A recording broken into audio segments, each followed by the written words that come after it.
I think they're supposed to be here. My official is the first row. Yeah. My official. Yeah.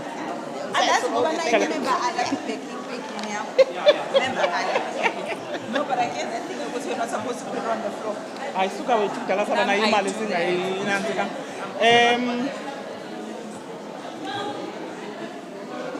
we want to request that we must start Ndonje ndiyaphazamiseka pha emva.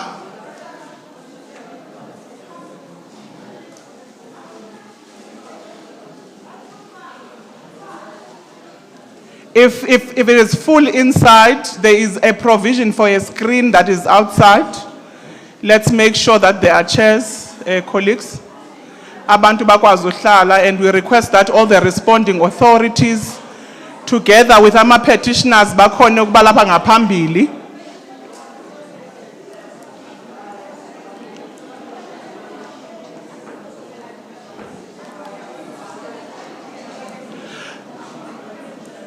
Bahlali nabazali asizokwazi uqala xa kusekho ingxolo, and ingxolo isuka ngaphandle.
Are the interpreters back in the house?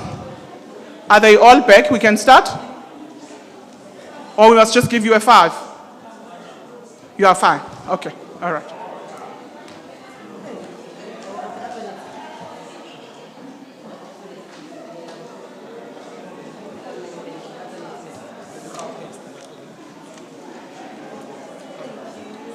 Sanibonani futhi molweni ninjani siyaphila kukhonto siyabulela We want to request that abahlali abaphanga phandle nabapha emva sinyamezelane kusekwingxolo and singangavani. So we want to request ukuthi at least ngoba the wall seems to have a bit of echo. Ukuze sikwazi ukuvana sizawucela into abanibana sizama into abanibana naxa sithetha sithethele phansi. My humblest request as well from the team that let's try abantu abasemuva senze show abalapha ngaphandle ukuthi screen siyasebenza nokuthi abathetheli phezulu siphele singavana pha ngaphakathi. Igama lami ndinguvuyiswa ndingwakwa Gentile. I'm the chairperson of the Standing Committee of Petitions in the Gauteng Provincial Legislature. Siyanamkela apha namhlanje, but before mhlambi sinamkele kakuhle siyacela ukuthi siyazi ukuthi abanye ngake bandive xa ndithetha isiXhosa kiri babang babuwa Sesotho. Babang babuwa isiXhosa bawuhlwa isiSotho. Babang babuwa isiZulu. Ukuze sikhona ukuzwana before we open officially, ngiyacela ukuthi kunomuntu ozophuma ubaba nanku lapha emuva uzawuninika i-headsets ezizakwazi unicacisela kwenzela uba kubekho umuntu oku-interpretelayo mna xa ndithetha le language yam ungandiva. Ndicela umuntu odinga i-headset ezam-interpretela phakamisa isandla.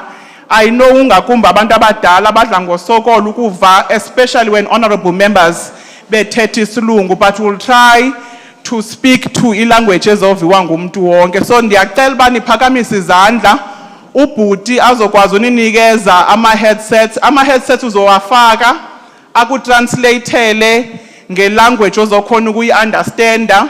Mawusoyitholile i-headset yakho uzopress number 1 for English, number 4 for Afrikaans, number 3 for Sesotho, number 5 for isiZulu nesiXhosa, number 2 for Chivenda and isiTsonga. Ndicela ke siphakamise izandla kwenzela into yobana nifumane i-headsets abantu abazidingayo.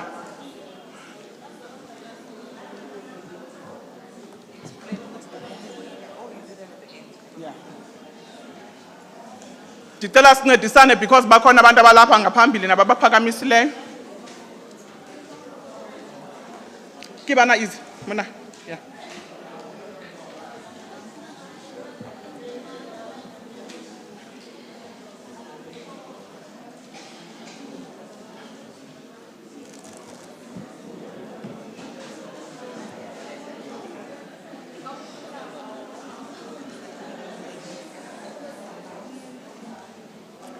Ndicela senze sure into abantwana abaphakamisileyo bangaphandle bangandivayo bazokwazi undiva ngelanguage abakwazi uyiva sibanike nabo i-headsets.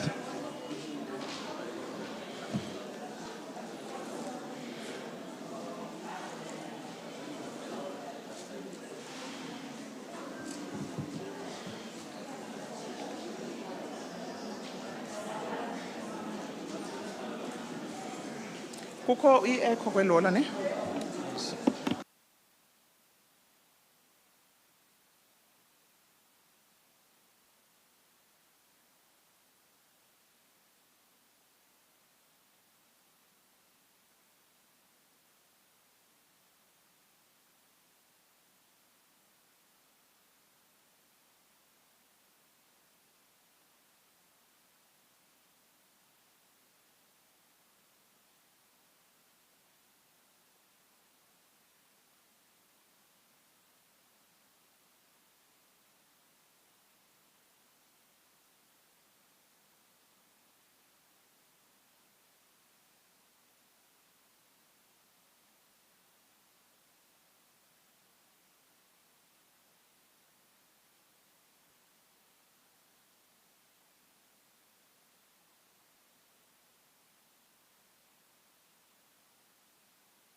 Honorable members of the committee, honorable the councillors of the City of Johannesburg, the department and all the responding authorities that are here, the petitioners, abahlali baseGauteng bonke ababuya kuzo zonke ikona zeGauteng. Namhlanje ndivumeleni ndinibulise molweni. Sendinibuliso kwesithathu kwenzela into bana nibe niyakwazi uthula nindive.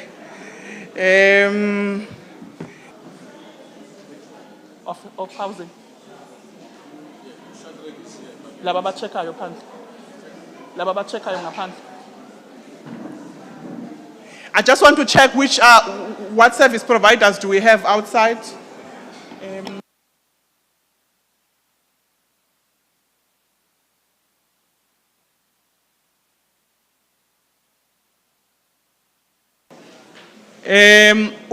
Because the hall can be a bit hot and siyayazi ukuthi abanye abantu badala iambulance ikhona ilana emuva just in case umuntu akazizwa kahle ngoba ihall ngithi lizoba nokushisa. Ngenzela ukuthi nazi kahle ama bathroom akhona lana ngaphandle akhona nalana mawuphuma lana epassaging. I'm making this announcement ukuze sazi ukuthi masi presekile sibheka ngakuphi. But also there's a table outside ezokuni explainela umuntu mayefuna upetitiona kanjani. I'm also made to believe ukuthi i-Department of Human Settlements in the province is also here for laba bafuna ukubheka ama statuses zabo ukuthi umuntu indlebe i-applyele kudala ukuthi status sayo sithini and ukusho ukuthini leso status asitholayo. I'm raising these things such that we then avoid, or rather we get a sense of the nature of the meeting we are having. I welcome all of you to our hearing today. Igama lami senditshilo ndathi ndinguvuyiswa kwaGentile. I'm the chairperson of the Petitions Committee meeting of the Gauteng committee of the Gauteng Provincial Legislature. I want to take this opportunity to greet all of you and to welcome all of you in the Dobsonville Kopanong Community Hall. I also want to welcome the responding authorities. I think I've already greeted and welcomed you, the Department of Human Settlements and the Provincial Department of Community Safety. I further would like to greet the honorable members of the Petition Standing Committee, and I would want for honorable members to introduce themselves. Nibazi ukuthi ngabobani. I will start with the honorable member on my right, which is your left. And then I will then move to the side.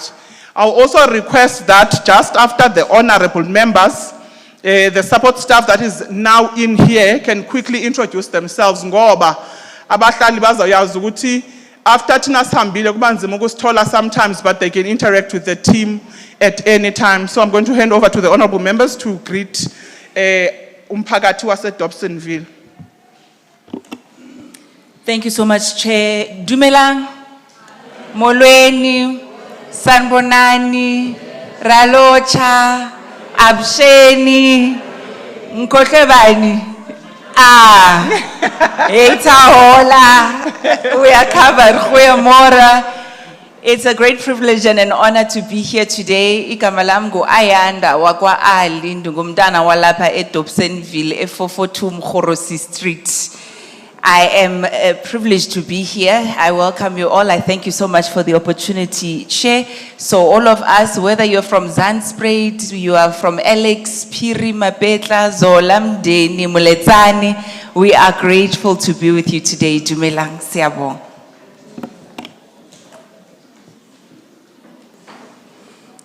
Thank you very much, Chairperson. Greetings, honorable members, support staff. Dumelang, Bacholo. Nalibitso laka ke Boitumelo Makhene, and I'm a member of the Petitions Committee. Thank you.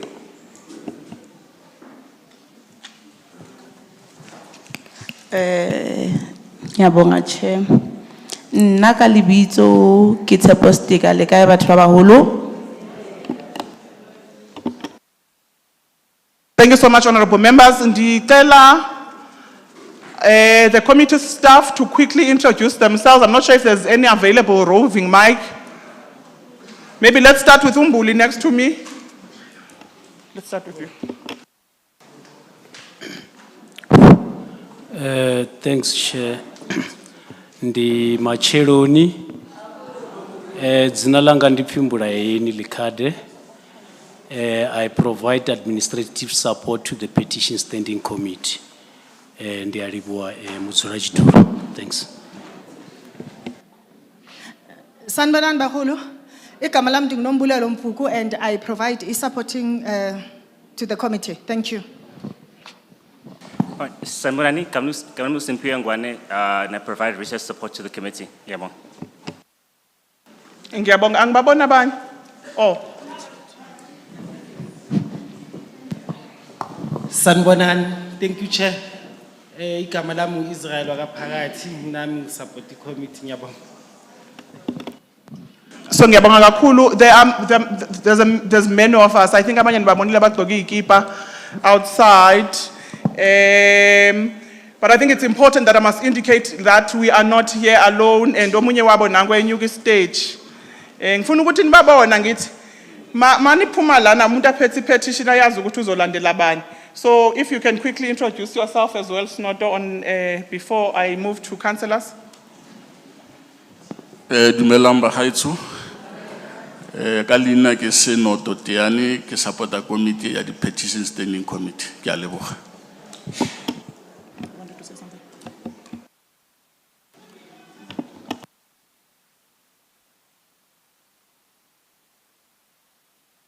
Thank you so much. We're not here alone. Ngoba lama petition isize nawo lana ama petition ama service delivery issues ase Joburg kune echo la neholeni once kube nomuntu oyiwano ongxolayo siyaphazamiseka apha ngaphambili. Ndiyayazi bana it's impossible uma singathethi but ndiyacela basithethele phansi. We are not here alone. We are here with the councillors of the City of Johannesburg, who are led by the chairperson of the Section 79 Committee on Petitions. Ngizoqala sihlalo ukuthi usibulise after yourself kuzaba ngo-councillor walapha esizamnika naye abulise xa ezos-welcome. But let's all allow councillors to introduce themselves, starting with yourself, followed by the councillor here.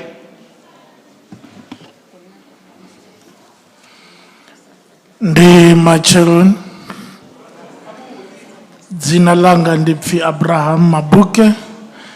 I'm the chair of the Petition Committee, COJ. Thank you.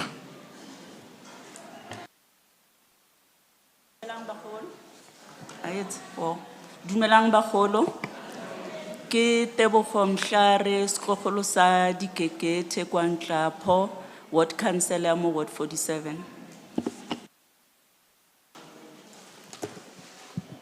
Greetings everyone.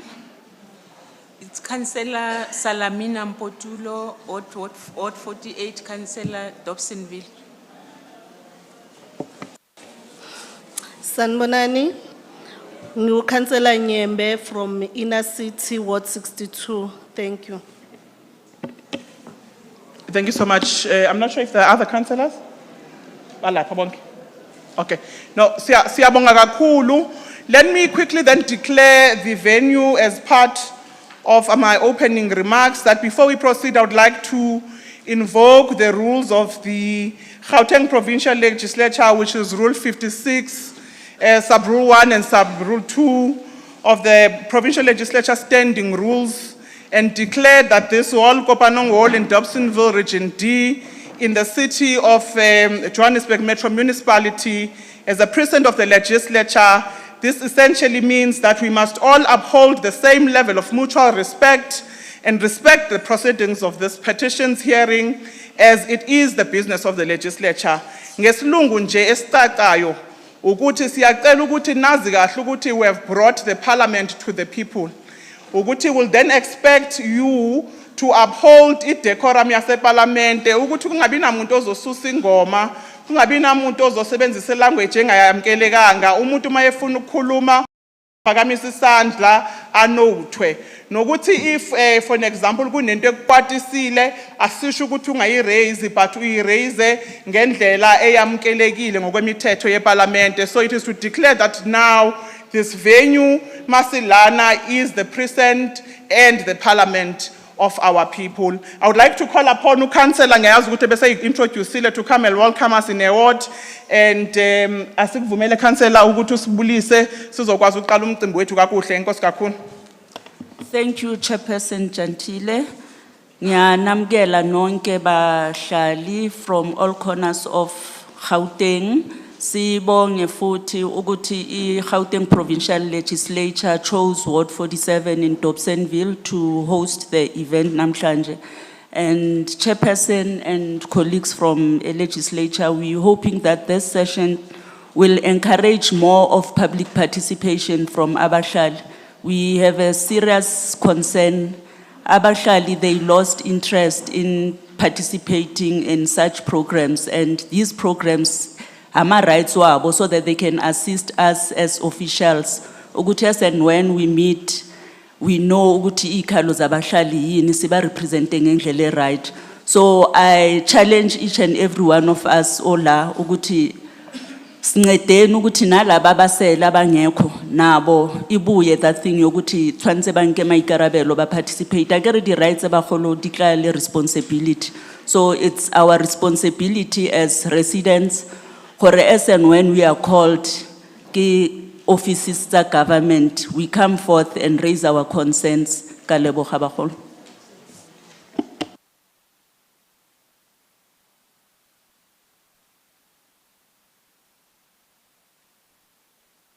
No, thank you so much, Councillor Tebucho, for welcoming us. And indeed, the petitioning process is a legislated process in the Constitution.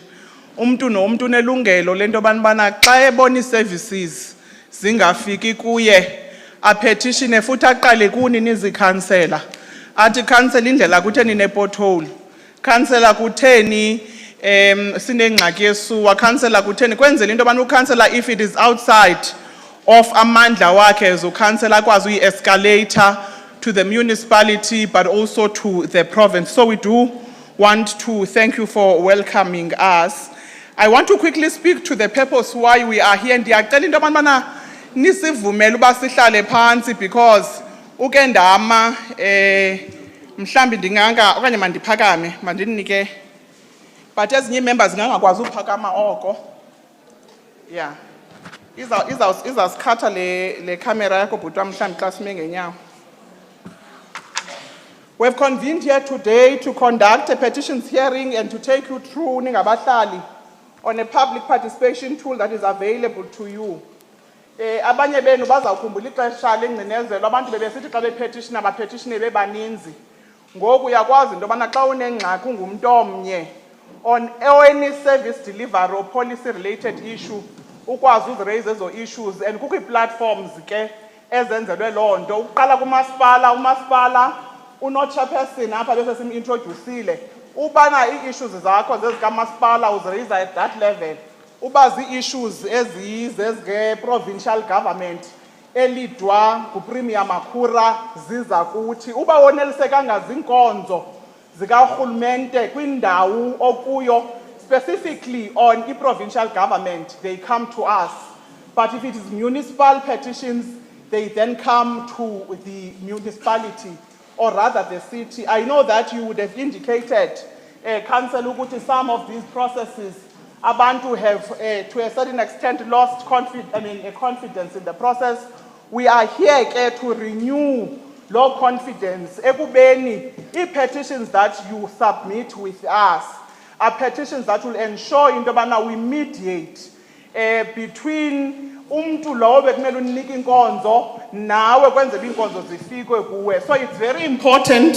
Thank you so much. It's very important into yobana masiyicacise into yobana urhulumente usebenza nge-level nee-levels. Abantu ababelongi provincini, abantu before babe ngabantu baseRhawutini babelonge ecounseleni, meaning baqala babelonge kwi-ward, and izinto ezininzi ezenzekayo zenzeka at the level of the ward. So we are here to restore the confidence in responding to some of the petitions, we know ukuthi amanye ama-petition enawa-raise, ama-petitions akudala.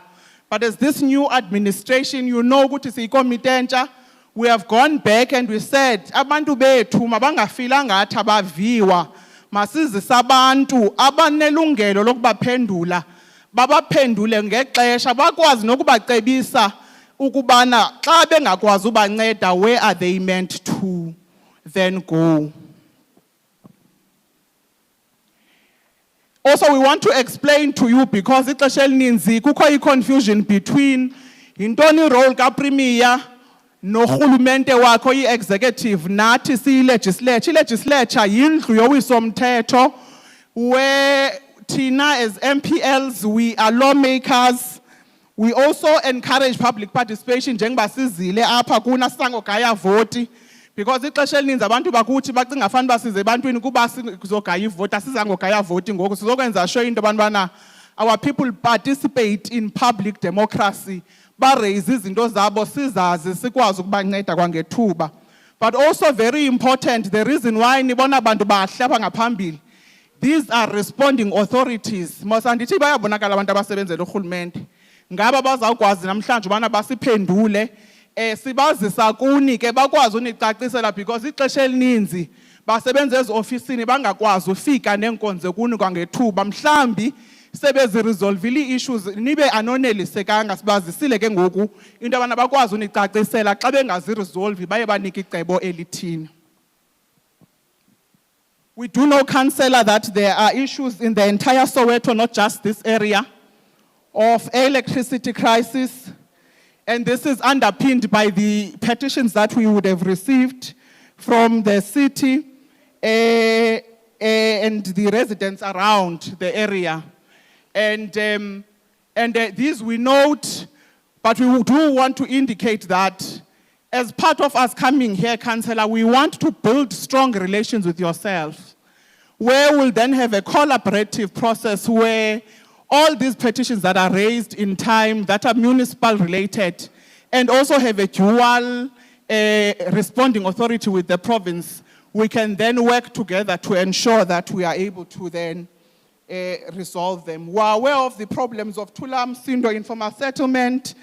We're aware of the George Khoza school issues, the slow responsiveness of the Johannesburg Road Agency, and some of the issues that we have raised around speed humps in the area. They are also here. It's not only about Dobsonville. Angithi nabanye banemibuzo ukuthi abantwana bethu bayachayiswa because of course speed humps, and we feel that areas ezithile bekunala zine speed humps. So sibacelile babakwazi babe phandle babe netafile, each and every department that will be here ikwazi unicacisela xa ninemibuzo ethile thina isingakwazi uyiphendula lapha ngaphakathi.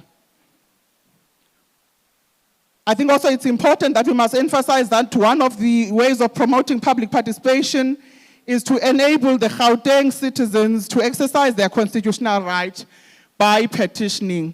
We do have a petition, e-petition system, encourage abantu, because young people now are technologically advanced. In fact, the province here is becoming young by day.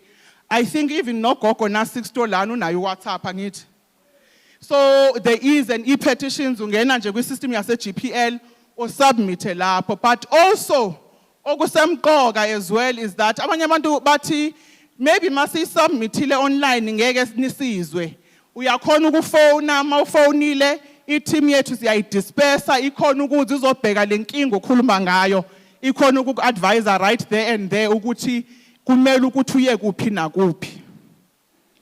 So we're here to deal with the 10 petitions. Some of these petitions date back as 2022, but as I would have said, Tina, we have arrived in this new administration. It's in an office in July last year, and we're making sure ukuthi before the end of the term, we would have dealt with all historic petitions. Asifuna ukuthi masi phume office siphume kunabantu abathi mina ngangifaka i-petition ngo-2012 angikaviwa even today. Because the most frustrating thing for a citizen would be ufaki petition, and then, God forbid, something happens to you, and then we come do a follow-up kandawseko. So we want to make sure that we deal with all petitions that are submitted by the end of this term. So we'll be dealing with those 10 petitions. I want to just read a process to you.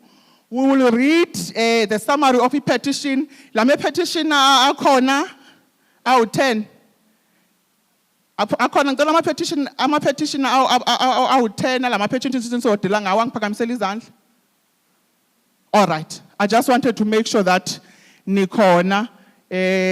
So sizafunda ke for the purposes of this session a petition that we had submitted will confirm the contents with yourself.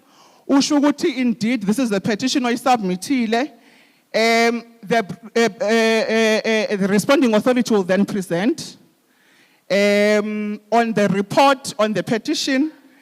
The petitioner will engage the report, and then we'll then have deliberations as honorable members, and then as the chairperson, I'll then give a way forward. So in simple terms, sizofunda summary. Emva kwe summary, sizoconfirma nawe umuntu ofaka petition if indeed it is the petition that we have submitted. From there, we'll then allow the responding authority to then give a report. From the report, we'll check clarity from umuntu ofake petition, and then honorable members will also ask any clarity-seeking question, and as a chairperson, I'll then make a way forward. Importantly, if sifila ngathi we are satisfied as a committee on the response, we'll write back to you, and in 21 days, if you are satisfied or not satisfied, you have a right to respond to us and say, ngifila ngathi ngisatisfied ningayivala petition yami, or ngifila ngathi angikho satisfied. We'll then advise you on an appeals process if you then feel that you need to appeal. But importantly, these are municipal petitions. We'll also redirect you in terms of where you must then go. They said we also need to be aware that rights do not have limitations as outlined in the section 36 of the Constitution. So the role of the committee is to assess the quality and the substance of the report and guide the deliberations of this session. So siyanamkela ke, I officially open this meeting.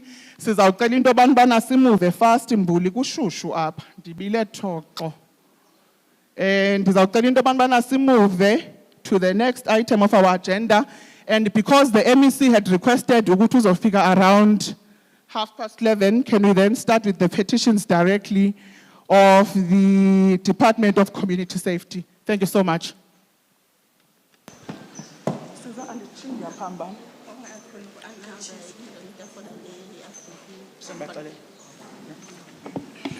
Thank you, Chair. Chair, let me request Mr. Bonginko Sintlapo to come forward, and also Mr. Bonginko Sintlapo, and also request those who have been mandated to respond to this particular petition from the Department of Community Safety, as well as the municipality, to also come forward. They will occupy this side of the table. Are we having representatives that are going to talk to this petition from Community Safety? Thank you.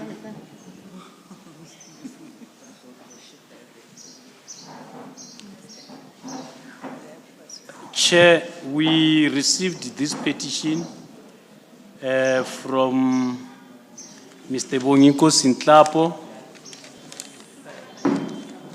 from Noordwijk, submitting this petition on behalf of the residents.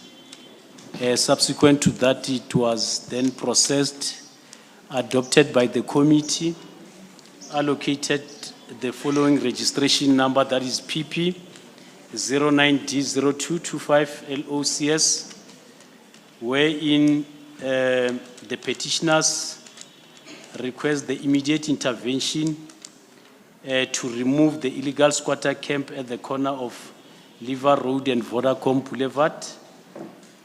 Also that We cap developments that disrupt the character and safety of Noordwijk, address reckless traffic violation and ensure adequate enforcement by the Johannesburg Metropolitan Police Department, tackle illegal dumping and improved waste management to maintain sanitary conditions, enforce regulation to reduce disorder and enhance community safety pertaining to unauthorized street vending and businesses.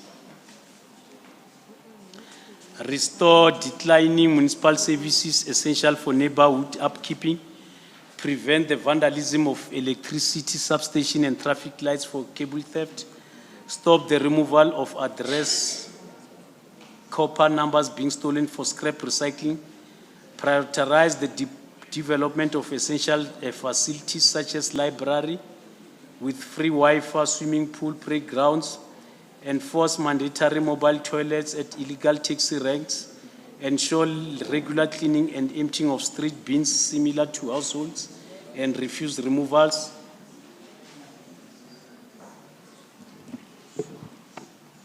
Oh, thanks.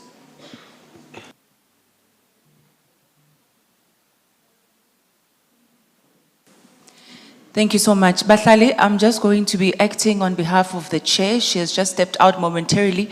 Ndizawucela simamele as much as we can because there's a little bit of noise etswang from outside. Let's just allow for the rest of the petition to be read. Some of us, some concerns, nama issues wethu, singawabona abhalwe apha kule petition ka somebody else. So the answer might be beneficial to you as well. So kitlokopa kakopo, please, if we can have those who are outside as well to just be a little bit quiet for us so that we can get through this petition and we can find a resolution. Thank you. Thank you, Chair.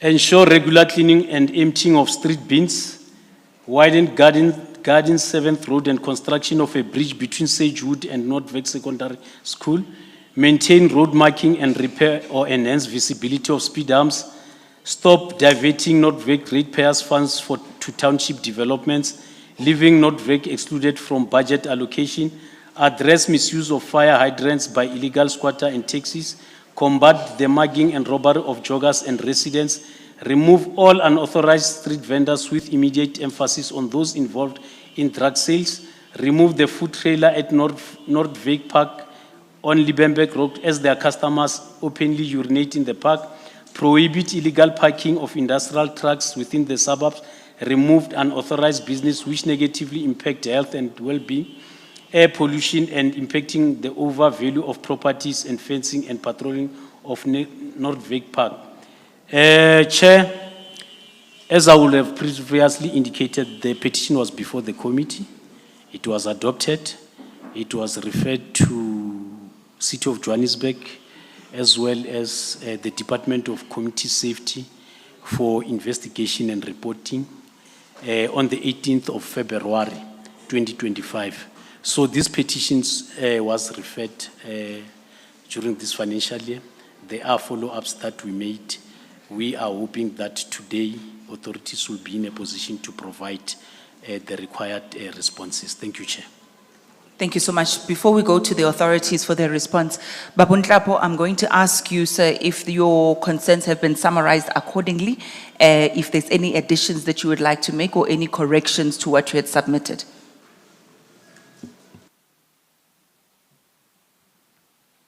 Can we get assistance with turning the microphone on, please?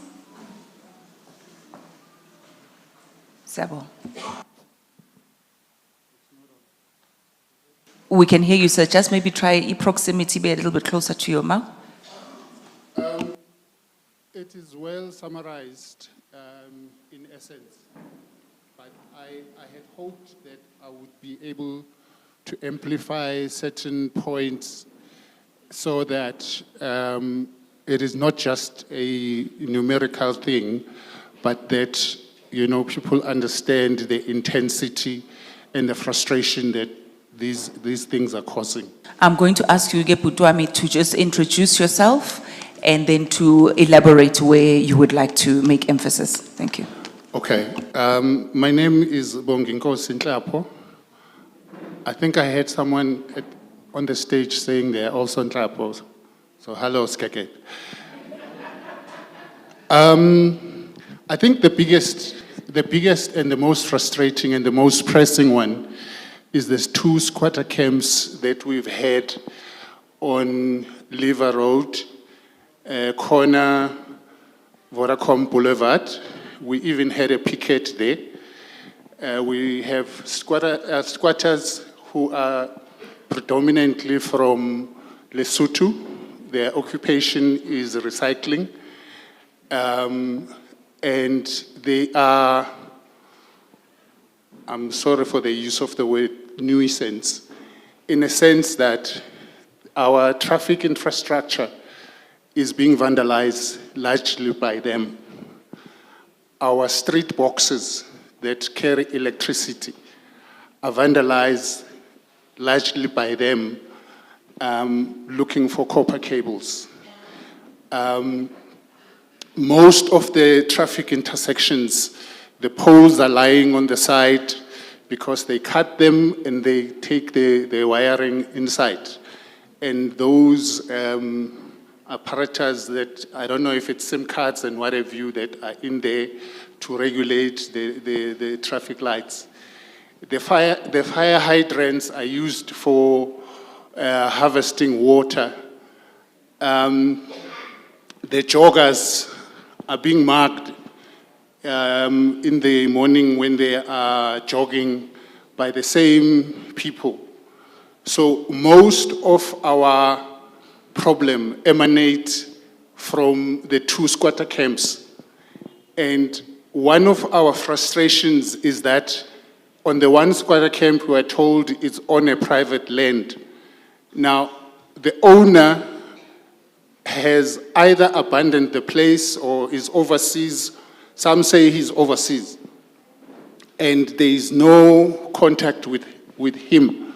So we've even said, why don't you then expropriate the land and then so that you are able to deal with it? Because for us to say there's nothing we can do, that's not an answer that is acceptable. We've lived with this problem for so long, and it is unfair for us to be ratepayers, to be paying for the services that we are getting, and then somebody can just come and set up a squatter camp and then get free services and become a nuisance to us as the residents. And then there is the group of concerns which are, I would call them neglect, our neglect as the residents of the area by the City of Johannesburg. We attend CBEP, community-based participation thingamajig, when they do budgets and all of that. The bridge to Sagewood between the old Noordwijk and the Noordwijk Secondary School. Our parks are not developed. Our streets. Those who know, Midrand is a growth point of Johannesburg, and there is zero development. The streets are not being widened. The schools are not being built.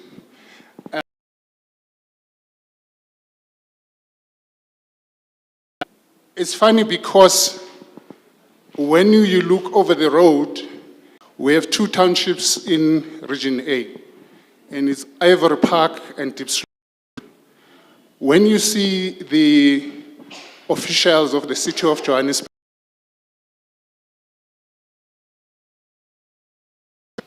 they don't come to Vona Valley, Noordwijk, and Country View.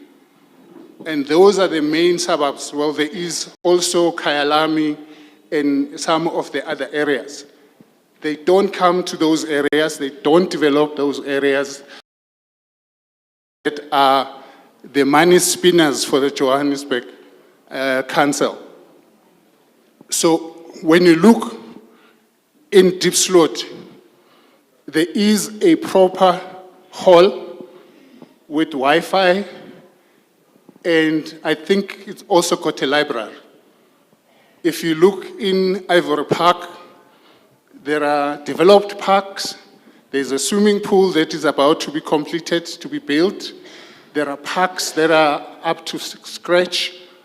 There's a stadium that is being resuscitated. So in essence, what we are saying is, when we look at our neighbors, we see all the money is going there, year in, year out, every term, every 5-year term, the money keeps going to the same people.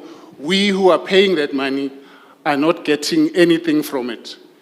So I think in essence, that is the gist of what we are saying, and broken down in terms of all the items that have been written.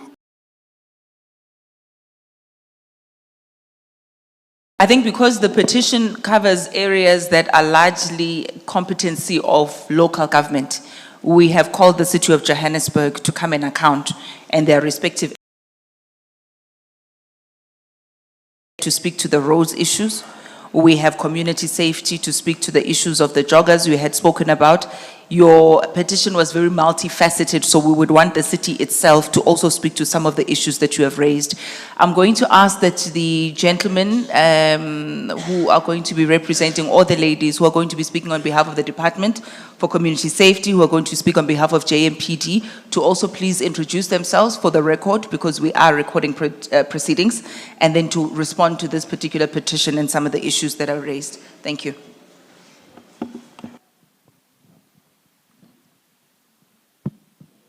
Yeah, thanks, Chair. My name is Thapelo Moduto, a director in the Department of Community Safety.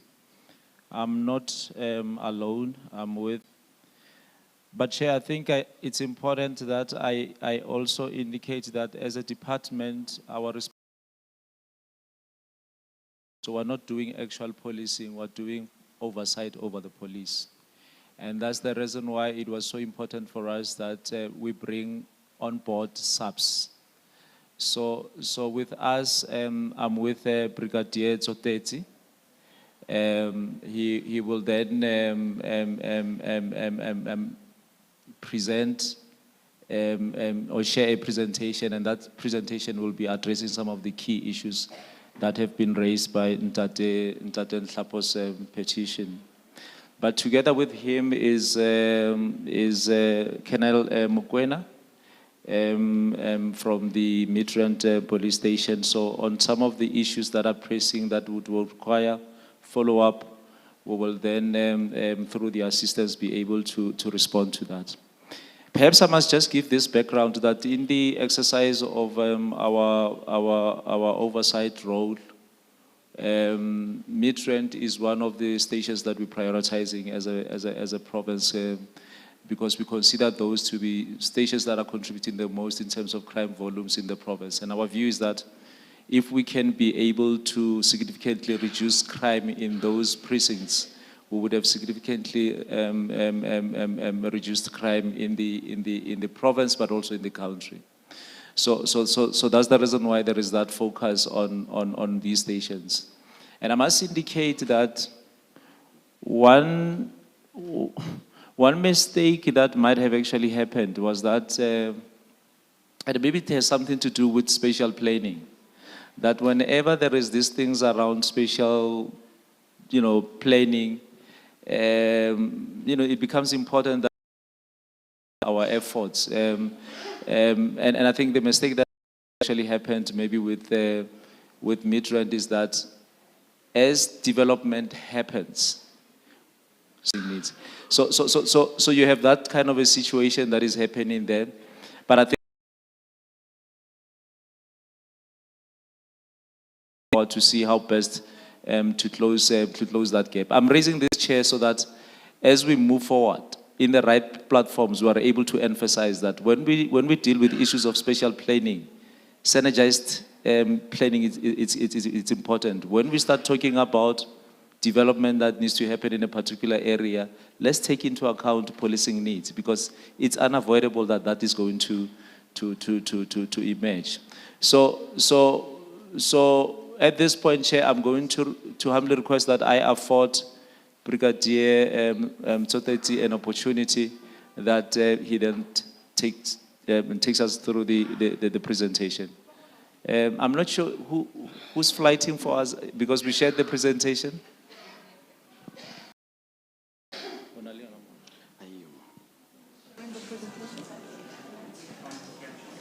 It's now on. Thank you very much, Chair. Chair, with your, but if, because I can see the cameras and all, if it is... Let's reduce it a bit. Let's allow you to present in a form that you are comfortable. Yes. You will still be on record. Okay, thank you very much. All right.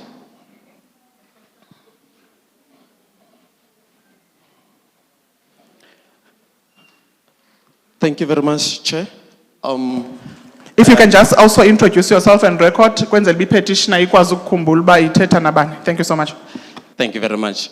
I am Brigadier Amos Lefatoteti, Station Commander of Jabulan. I will be presenting on behalf of the District Commissioner of Johannesburg, inclusive the Provincial Commissioner. They are not around because of G20. Thank you very much. The progress report, policing intervention to address rising robberies in Noordwijk, Midrand. I hope ang city abantu abanyela. You are comfortable, you are right? Okay. Midrand SAPS has implemented a coordinated approach to address rising robberies in Noordwijk, conducting 75 targeted operations and 38 detective-led tracing efforts since April 2025 to increase police presence and apprehend suspects. In addition to enforcement activities, the Social Crime Prevention Unit had been actively engaged in raising community awareness through campaigns, specifically focused on crime prevention in Noordwijk. These initiatives aimed to educate residents on safety measures and encourage community vigilance. Daily briefings are held to keep all personnel informed about prevailing crime trends and hotspots areas, promoting a more focused and proactive policing strategy.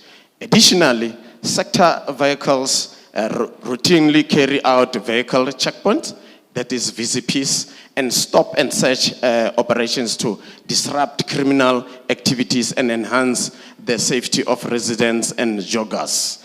These concerted efforts aim to decrease robberies, incidents, and re-establish a sense of safety community. Integrated crime and violence prevention strategy, that is in a brief ICVPS. This strategy was adopted by the Parliament during the year 2022, and then it entails the ICVPS provide a comprehensive whole of government approach and mechanism for the implementation of an integrated response to the prevention of crime and violence, which is a necessary precondition for increasing people's feeling of safety and building safer community for sustainable economic growth and improved social development. In order to systematically address crime and violence, a whole of government and whole of society approach is supported by the province. Law enforcement efforts must be supported by strategies that address the drivers of crime and violence in order to be effective and achieve sustainable results. Crime and violence prevention is the key component in efforts to achieve sustainable economic growth and human development. This presents a government house of safety to implement government outcome that all people in South Africa are and feel safe. This can be achieved through improved social development, sustainable economic growth, and safer community. This ICPPS is having 6 pillars. Pillar number 1, an effective criminal justice system. The criminal justice system in Gauteng plays a crucial role in supporting policing effort in the province. A well-functioning and effective system not only ensures that criminals are apprehended and prosecuted, but also aids to deter the crime and maintain law and order in the community. The criminal justice system supports policing through the swift and efficient processing of criminal cases. Those are the detectives. When police officers make an arrest, it is essential that the suspect is brought before court and soon as possible to face the charges. This not only sends a strong deterrent message to would-be criminals, but also cautions the suspect from committing further crimes whilst awaiting trials. During the second quarter of 2025-2026 financial year, 964 suspects were arrested and brought before court. The criminal justice system plays a critical role in holding criminals accountable for their actions by ensuring that those who commit crimes are held responsible and face appropriate consequences. The system helps to deter future criminal behavior and protect the safety and well-being of the community. There were 118 convictions for the second quarter of the current financial year. Overall, a strong and effective criminal justice system is essential for supporting policing effort in Gauteng by working hand in hand with law enforcement agencies. The system helps to maintain public safety, uphold the rule of law, and ensure justice is served for all citizens in Gauteng province and locally in the Midrand policing precinct. During the reporting period, 3 case flow management meetings were held between the SAPS and the department. Pillar number 2, early intervention to prevent crime and violence, promote safety. Aligned to this pillar to address crime and violence prevention through early intervention programs, school safety programs and awareness campaigns are conducted at schools. Children are the cornerstone of society and our future leaders.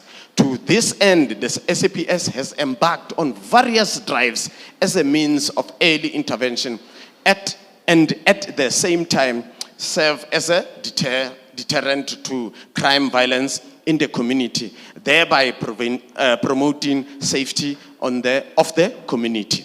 The following drives, project campaigns are initiated at the station in support of the pillar. Number 1, adopt a co-op program. School searches. 2 school searches conducted with 300 learners reached.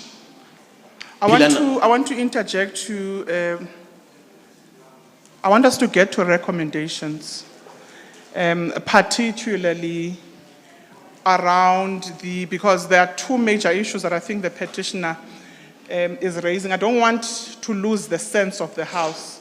I think this education is very important in terms of the process for policing.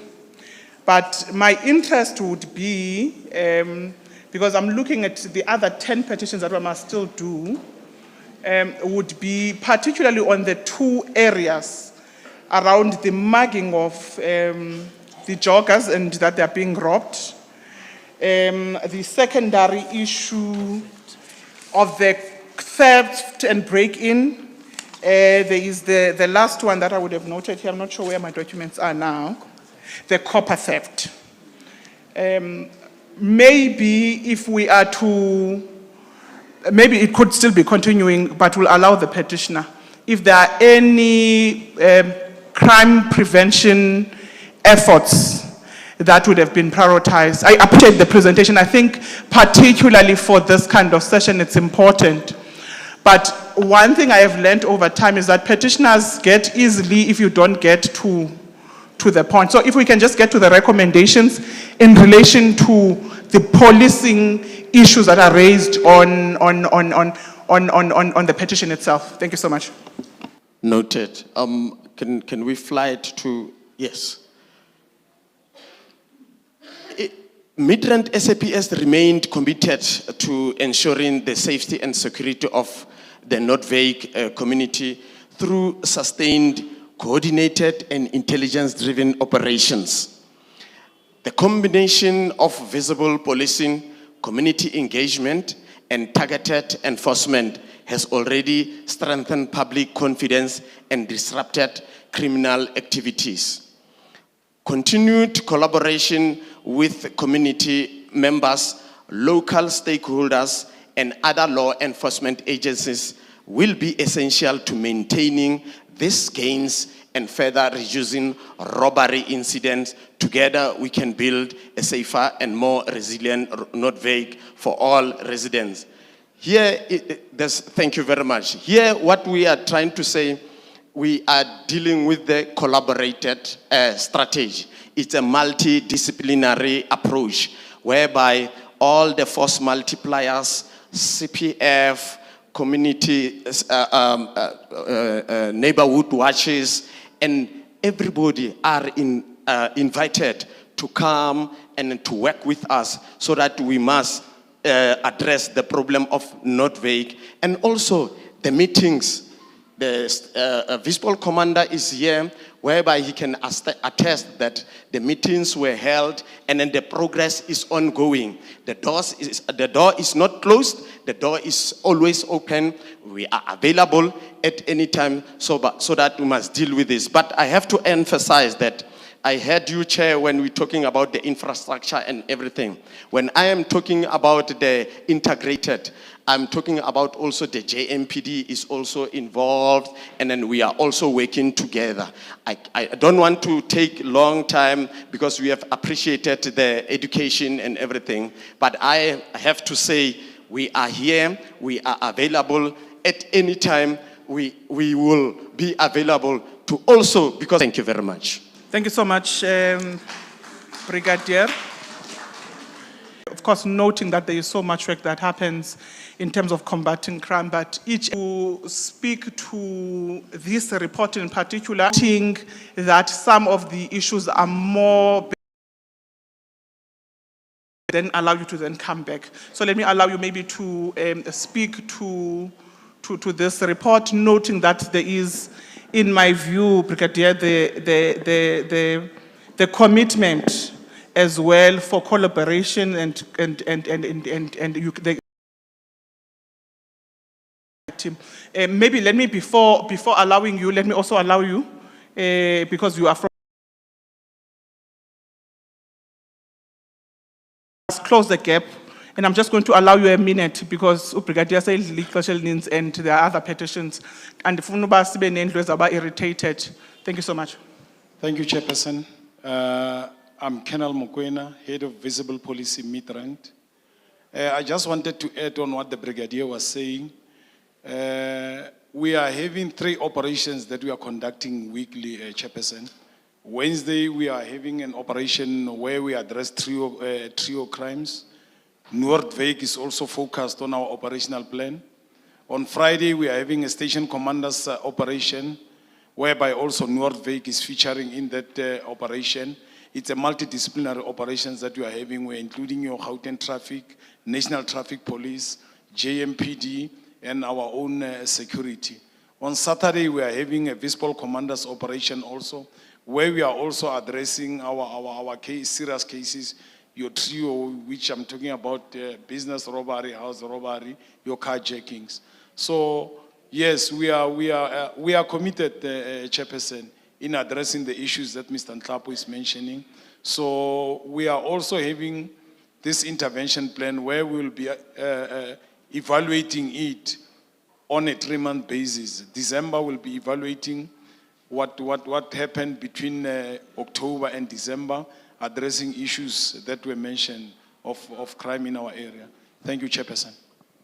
Thank you so much, Colonel. Let's allow you, Babu Nhlapo, just in 2 minutes as well. And then after yourself, I'll allow the honorable members to have an engagement, and then we'll then make a ruling in terms of the way forward on that particular petition. No, we'll allow the city before honorable members then come in. Let's allow one. Thank you. I don't mean to be disrespectful to the presenters, particularly the main presenter, but we are not looking for high-level political answers. We're looking for specific issues happening in our neighborhood. I'll give you an example.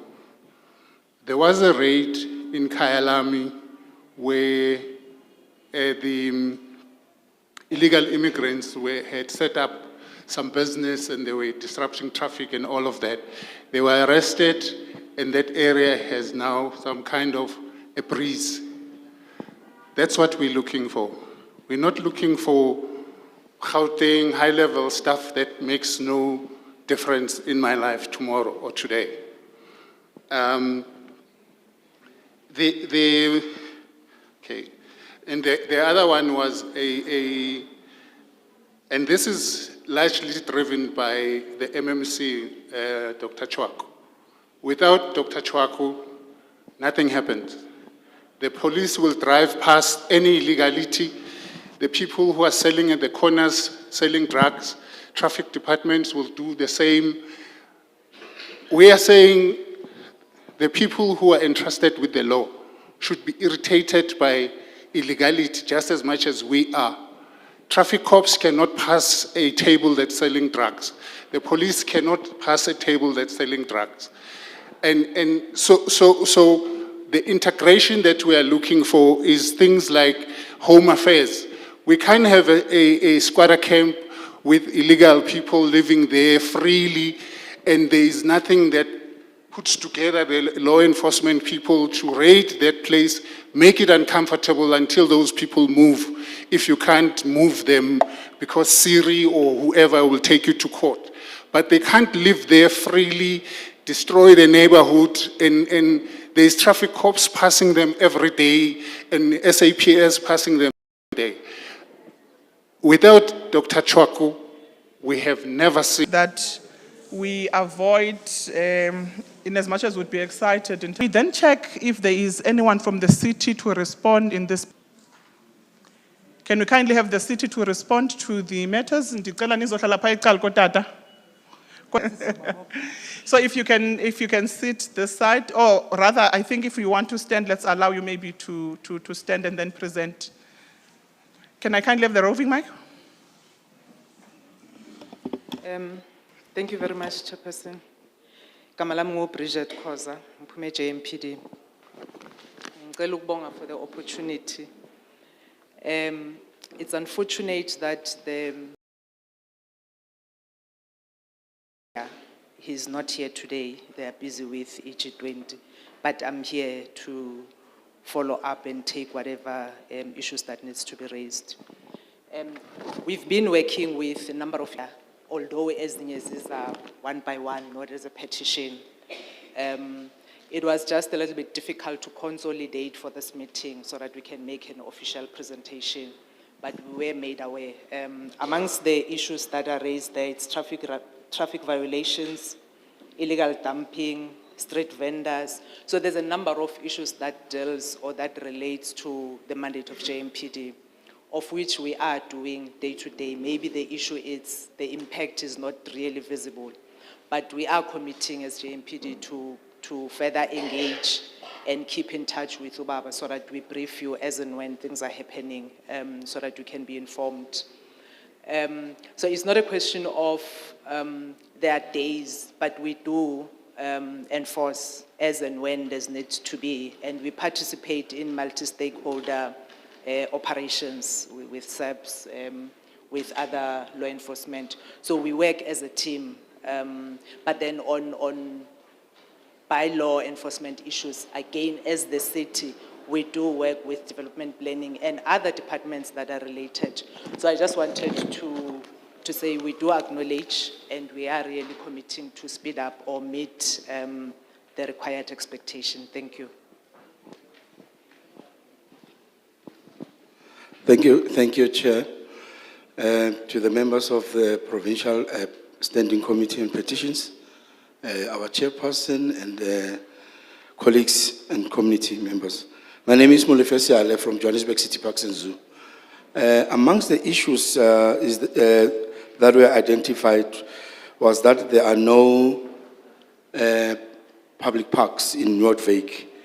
I just wanted to clarify to the fact that we've got around Noordwijk, got 112, one developed park that is maintained on a regular basis, and we've got 3 public open spaces that are regarded as undeveloped parks, but they are also maintained as per the city's SLA in terms of grass cutting, litter picking, and all other horticultural maintenance purposes.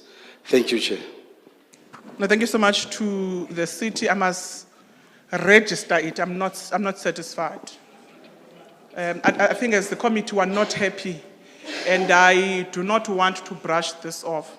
This petition would have been adopted in February this year. And as part of the progress report, we would have expected a report that says in April, in June, in September, these are the efforts that we have taken in relation to some of the issues that are raised. But let me allow honorable members to speak, and then Baba will allow you to then do a response. I'll then rule on the issue, then we move forward. But safe to indicate that as a committee we are not satisfied. This is over 9 months ago.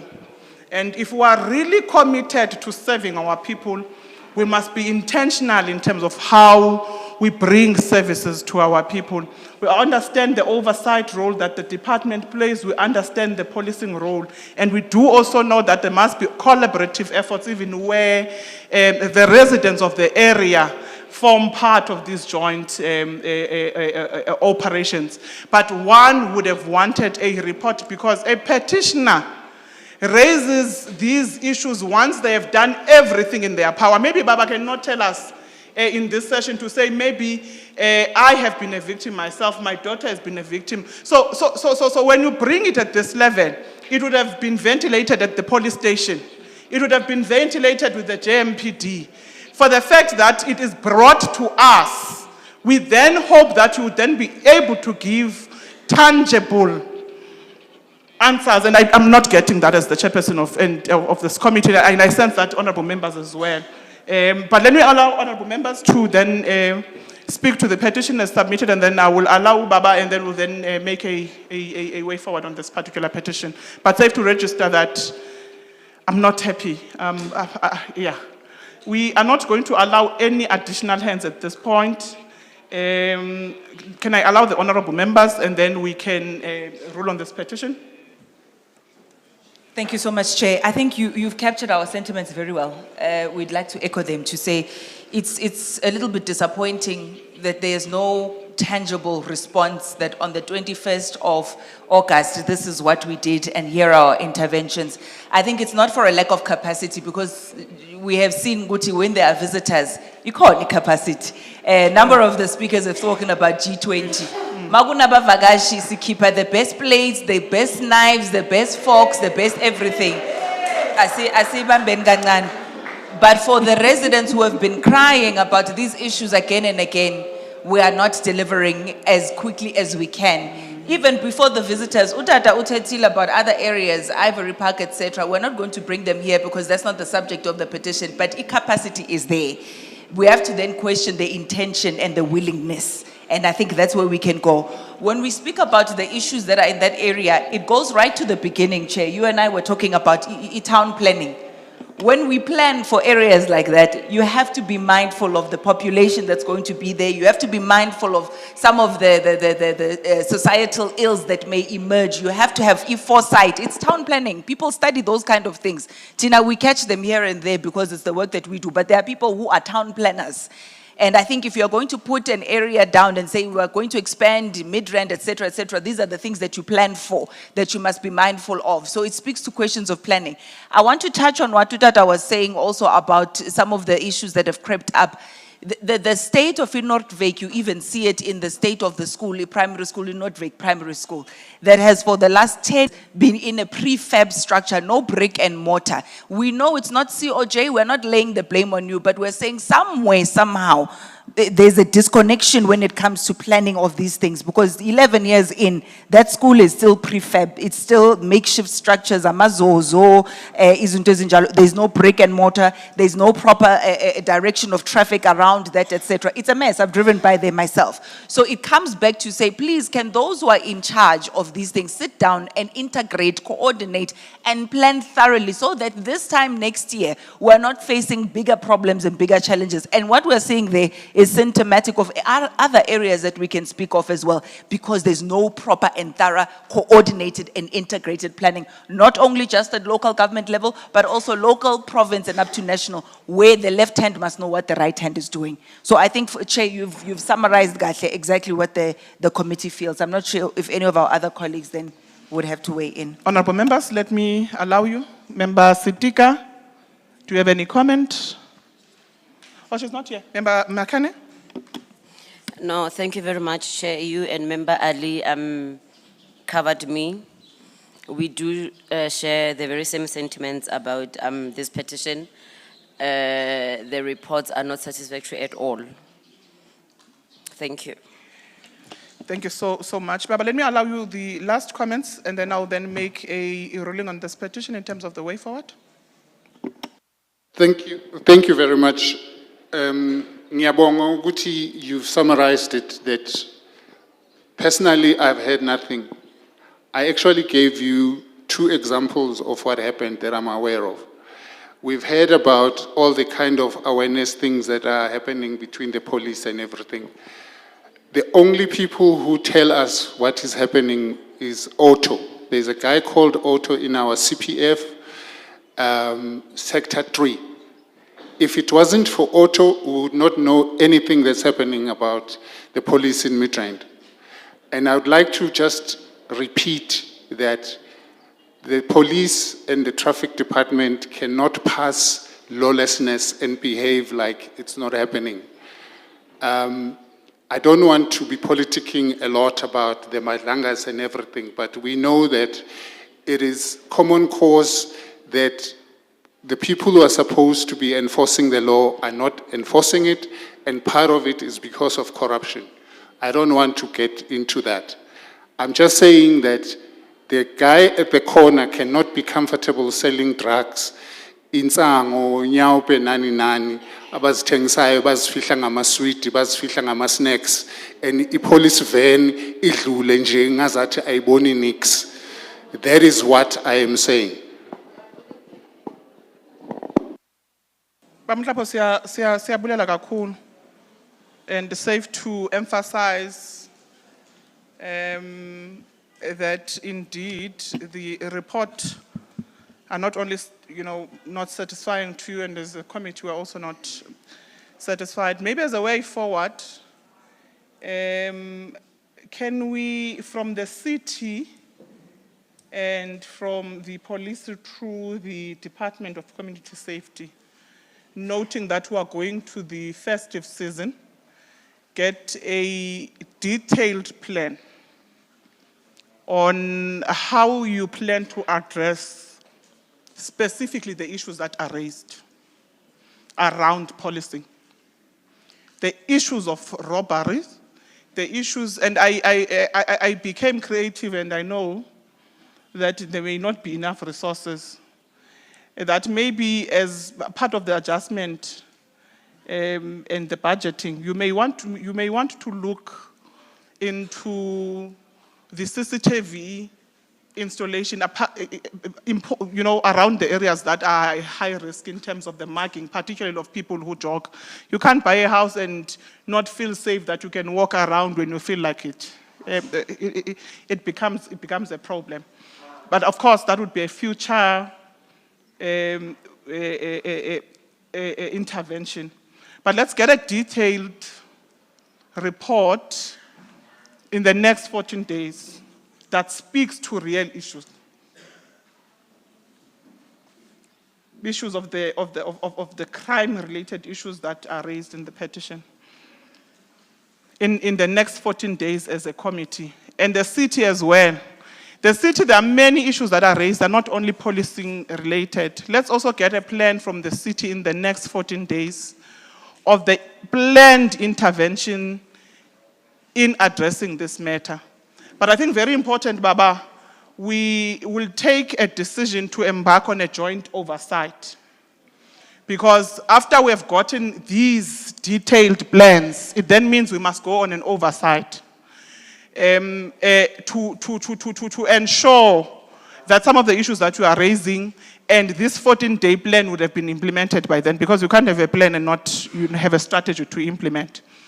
We'll go on an oversight with all the departments and all the departments, because the petition is quite very wide, that are involved in the petition, but also very importantly, the city must then be able to lead us. So we'll take the committee with Section 79 of the committee, all the responding authorities in relation to the petition. It means that we must then redraft and identify some of the areas that Ubaba would have expanded on, and then we'll then do an oversight and we'll furnish you with the plans in the 14 days when the team has given us, and there will be continuous communication with yourself to ensure implementation.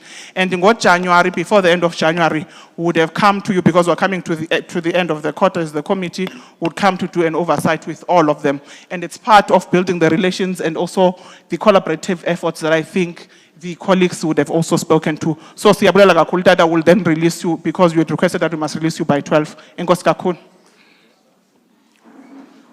Can I then request Mbuli to take us to the next petition? I want us to do high level of the summary, because I don't want people to sit here for isikhathi eside. Kuyashisa lana ngaphakathi. So we'll take two petitions now each moving forward. Ama-petitioners sizowabiza aze ngaphambili as we do the summary of those petitions.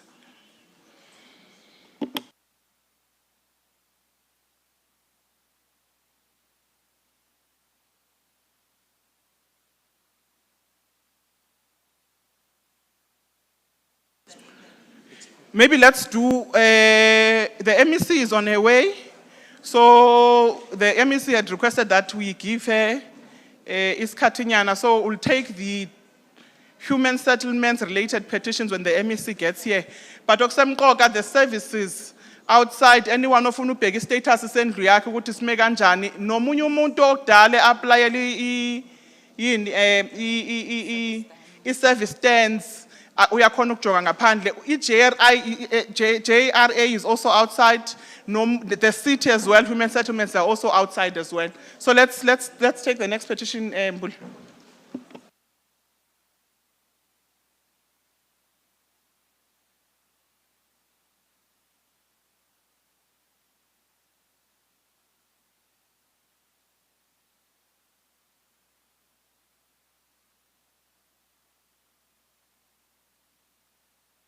Can I? Yes, I'll release the the Department of Community Safety and your team. Thank you so much.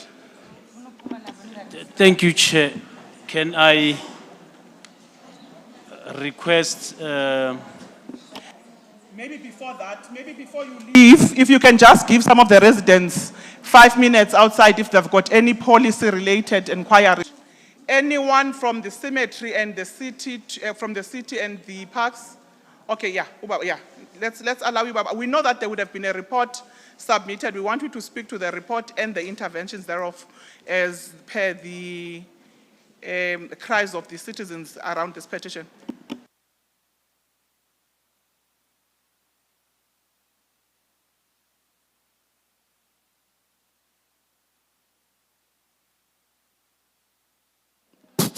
Thank you, Chair. Is it the one on historical grave sites, Chair? If I may seek for clarity, is it the one?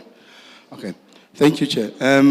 With regards to this petition, as I had indicated on the report, is that firstly, old farm cemeteries are across the city of Johannesburg. They fall under the Heritage Department.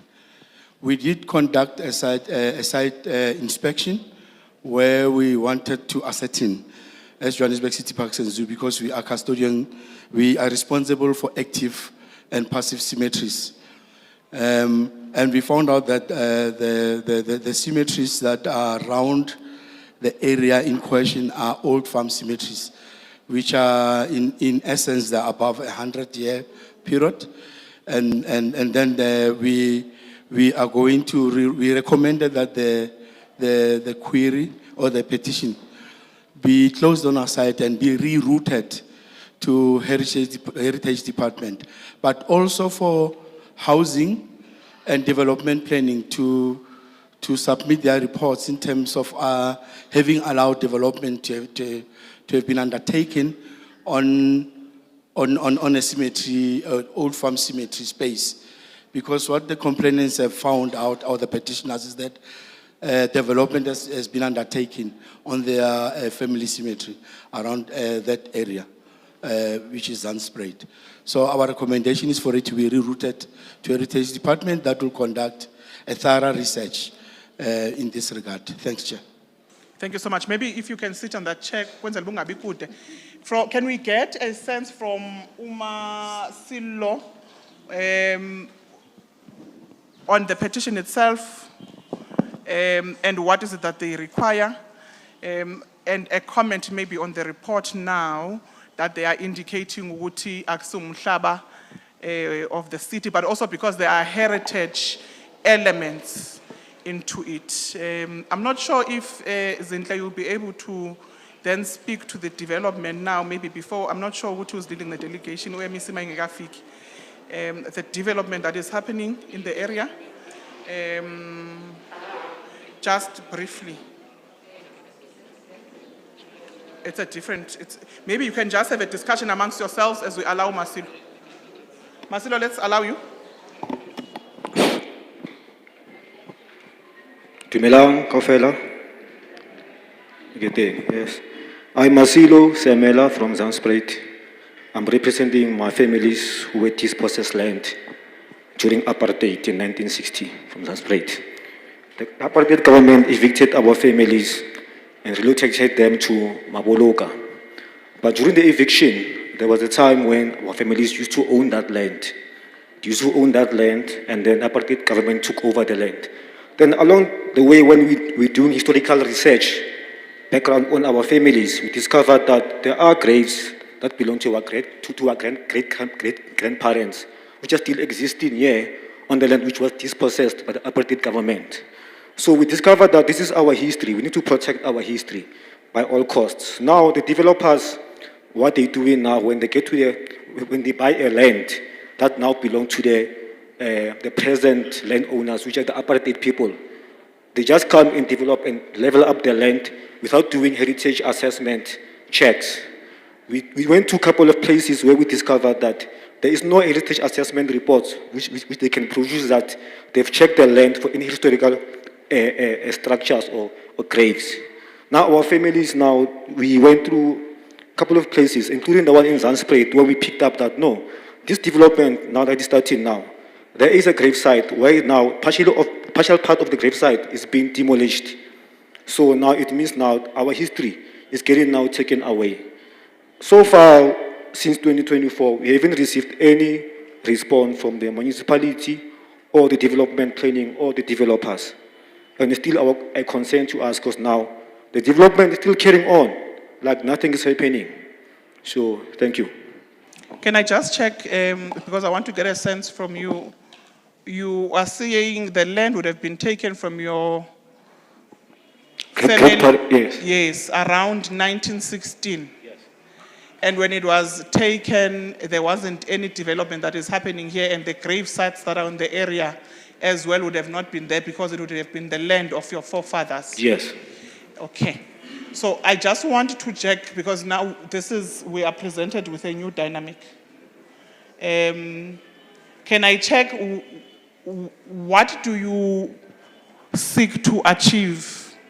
Because we may be also dislocated in terms of the city. The city has a role, but also land reforms as a department nationally as well then has a role. In terms of ukwabiwa komhlaba owawuthathiwe ngexesha lengcinezelo. I want to also check over and above what you want to seek to achieve. Where have you taken the petition before in relation to some of the efforts that we have done. Because I want us, when we conclude, we are then able to also not just redirect you, assist you in then finding comfort in how we would have dealt with the petition. Let me allow you, Put. Okay, 2024, we did contact South African Heritage Resource Agency. They are called SARA. They're the ones who are dealing with historical graves. Whenever we have problems regarding historical graves, we have to contact them and report the graves, like we did report these graves which were discovered in Zanzibar. And they drafted a report, and there was a recommendations that they made on the report. So we took that report and sent it to the municipality. And then for a couple of months, they never responded. That is when we contacted the Gauteng legislature with a report from South African Heritage with recommendations and findings regarding that specific area. So it means now, our problem is that we're not getting acknowledged by the developers or the government. And our heritage is not getting protected. It's not getting protected by the developers and the other municipality as well. So as families, we would like to see that the government acknowledges our families and the heritage sites and our history also get acknowledged. We don't know how that is going to happen. It's something that we need to sit on the table with those who are accountable for destroying our graves or those that are planning to build on the graves. Thank you. No, thank you so much, Masilo. Do we have any sufficient evidence of the land being handed back to yourselves, which then gives you a right to claim?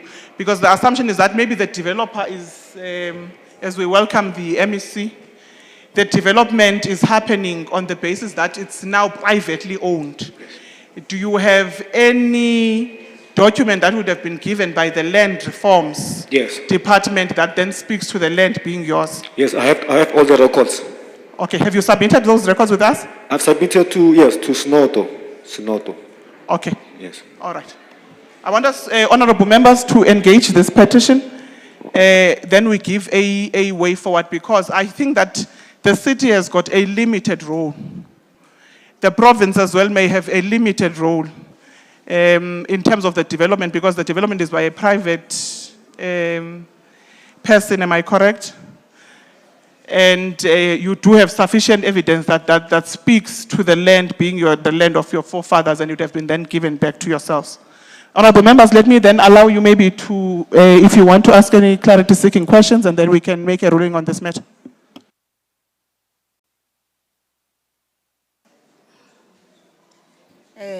Thank you very much, Chair.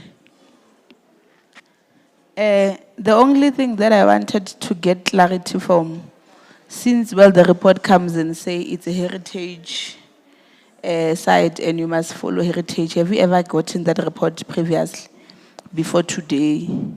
And then I think the department will also refer you to the heritage site department that you must work with in order for you to be able to be assisted. That's what I think. Yes, sister, we have engaged with the Heritage Department. We have engaged with the Heritage Department, South African Heritage Resource Agency, I think 4 to 5 times. We held meetings at Zanzibar, we held meetings at Lanseria Airport. Until this day, they haven't said anything to us. We try to call them, send them WhatsApp and text messages, they don't respond to our messages. I've got evidence that we have tried to contact them, and nothing has been done. Maybe let's allow you, Member Machen. Thank you very much, Chair. Just one question. Just want to find out, since now, Ntate Ari, then now the land, say illegal private owners that are now building malls and those houses. How did these private owners get the land? Did they buy from the municipality? Like, how did they get to own the property that is not theirs? Thank you. Okay, remember 1960, there was an eviction. Maybe I can bring a record. There was an eviction during apartheid. So they evicted the black people who were living in this land prior to apartheid and relocated them to the Bantustans, Makapanstad, Maboloka, Madidi. Those people who are living there, the people who used to own this land before. Now, after apartheid, they implemented this title deed system. If you look at the title deeds, they don't start from 1950, they start from 1960 onwards. That means now they took the land to themselves, which is why they are now the landowners. They can produce a paper. My father cannot produce a paper saying that I used to have a land because he was dispossessing that land. Any records which were existing at that time was demolished. So our history, if I look at if I go through our history, like I look at my history, I grew up at Makapanstad, but if I look at my history, my father's grandfathers were born here, and this is when what's happened. That there were farms and cows and houses. They were taken away from them. It is something that is not written anywhere in the history of South Africa. This is what we discovered, me and my team here, when we were doing research about our background checks or where we come from. The records are shown, the names are there. We have the name from the land restitution department. We've got list of names of families which were doing a land claim in 1998. Our land claim in 2013, my father was compensated 11,000 for the land claim of Zandspruit. Zandspruit, we're talking in terms size of the land from Roodepoort till Midrand, according to the list of our families which are on the land claim list, which is a community, these people's families. So our parents were compensated 11,000 rand. So when I ask, how did my father get compensated 11,000 rand? How was that calculated?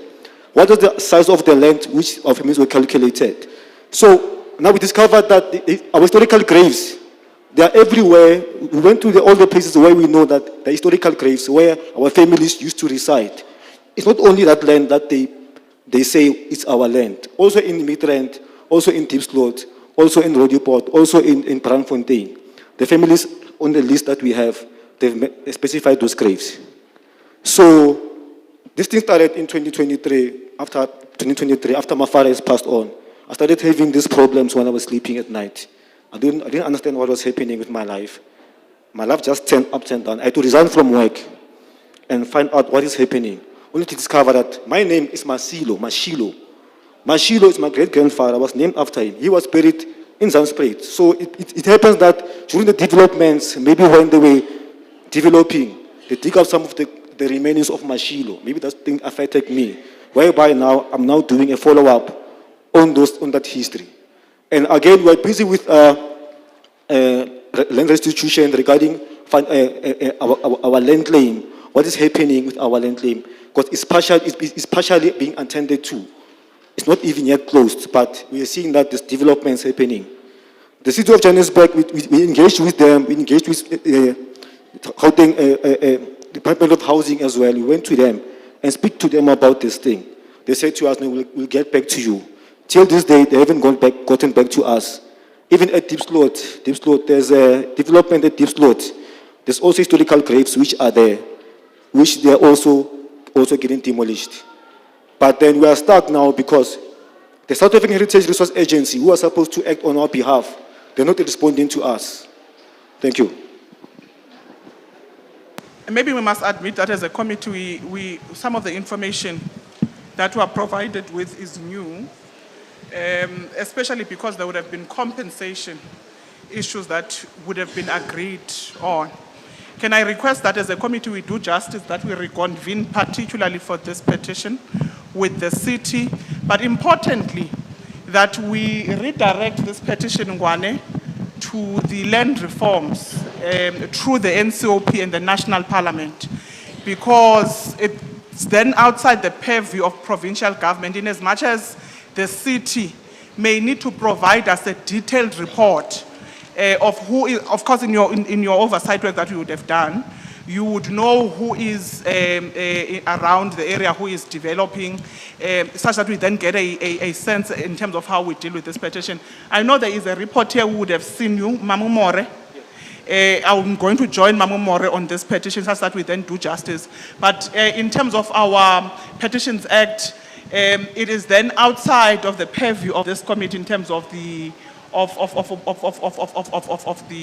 the province, but will then redirect it to national. I will also join the report here, such that we do justice, because there are lots of development around the petition which would have not been necessarily given to the petition, and would do injustice to just say report on now the issues of the graves that would have been dug and all these other things. So it's my humblest request that let's have a session with yourselves, myself, Memore.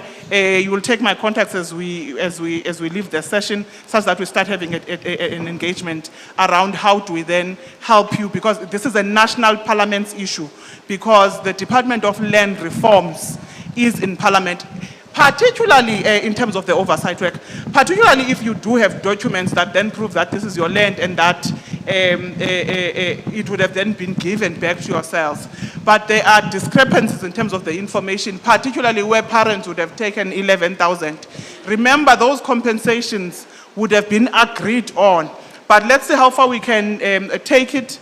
Let's have a discussion, because now I feel it's new information that we're unable to then deal with. I will personally take it up with Memore and then meet up with yourselves. Would that be okay with you? Thank you so much. Let's then deal with the next petition.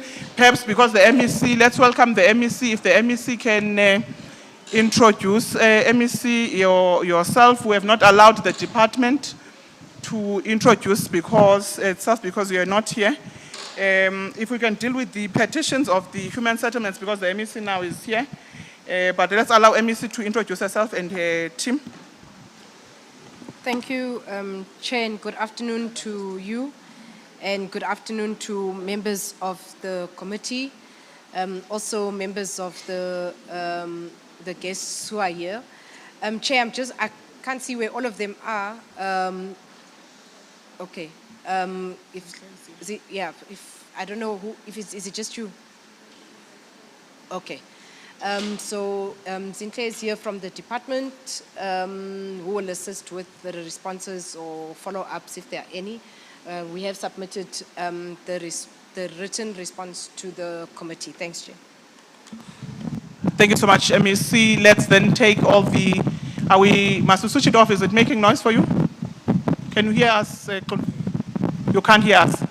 Okay, let's switch it off. Let's then take all human settlements petitions, Mbuli.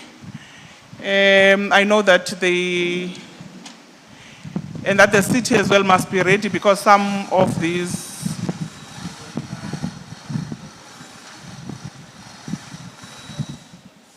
Thank you so much, sis. As we call the petitioners to come to the front. Thanks, Chair. Through your guidance, Chair, may I then, we deal with expropriation and development of land, as well as request for service stands in Zandspruit. And the department will then cover the two petitions. Okay, no, thanks, Chair. Can I then request Mr. Sizwen Tuli, as well as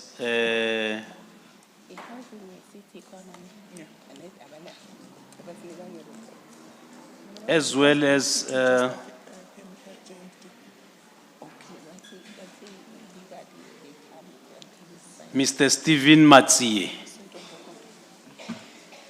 Mr. Stephen Matsie, as well as those for expropriation, to see this side, and I will just briefly go through the two petitions, Chair. The first one, Chair, it talks to expropriation and development of land 10 IR. That has been submitted by Mr. Ntuli, who reside at 15901 Machado Street, Extension 2 in Avori Park, who alleges that they've been residing at the informal settlement for numerous years.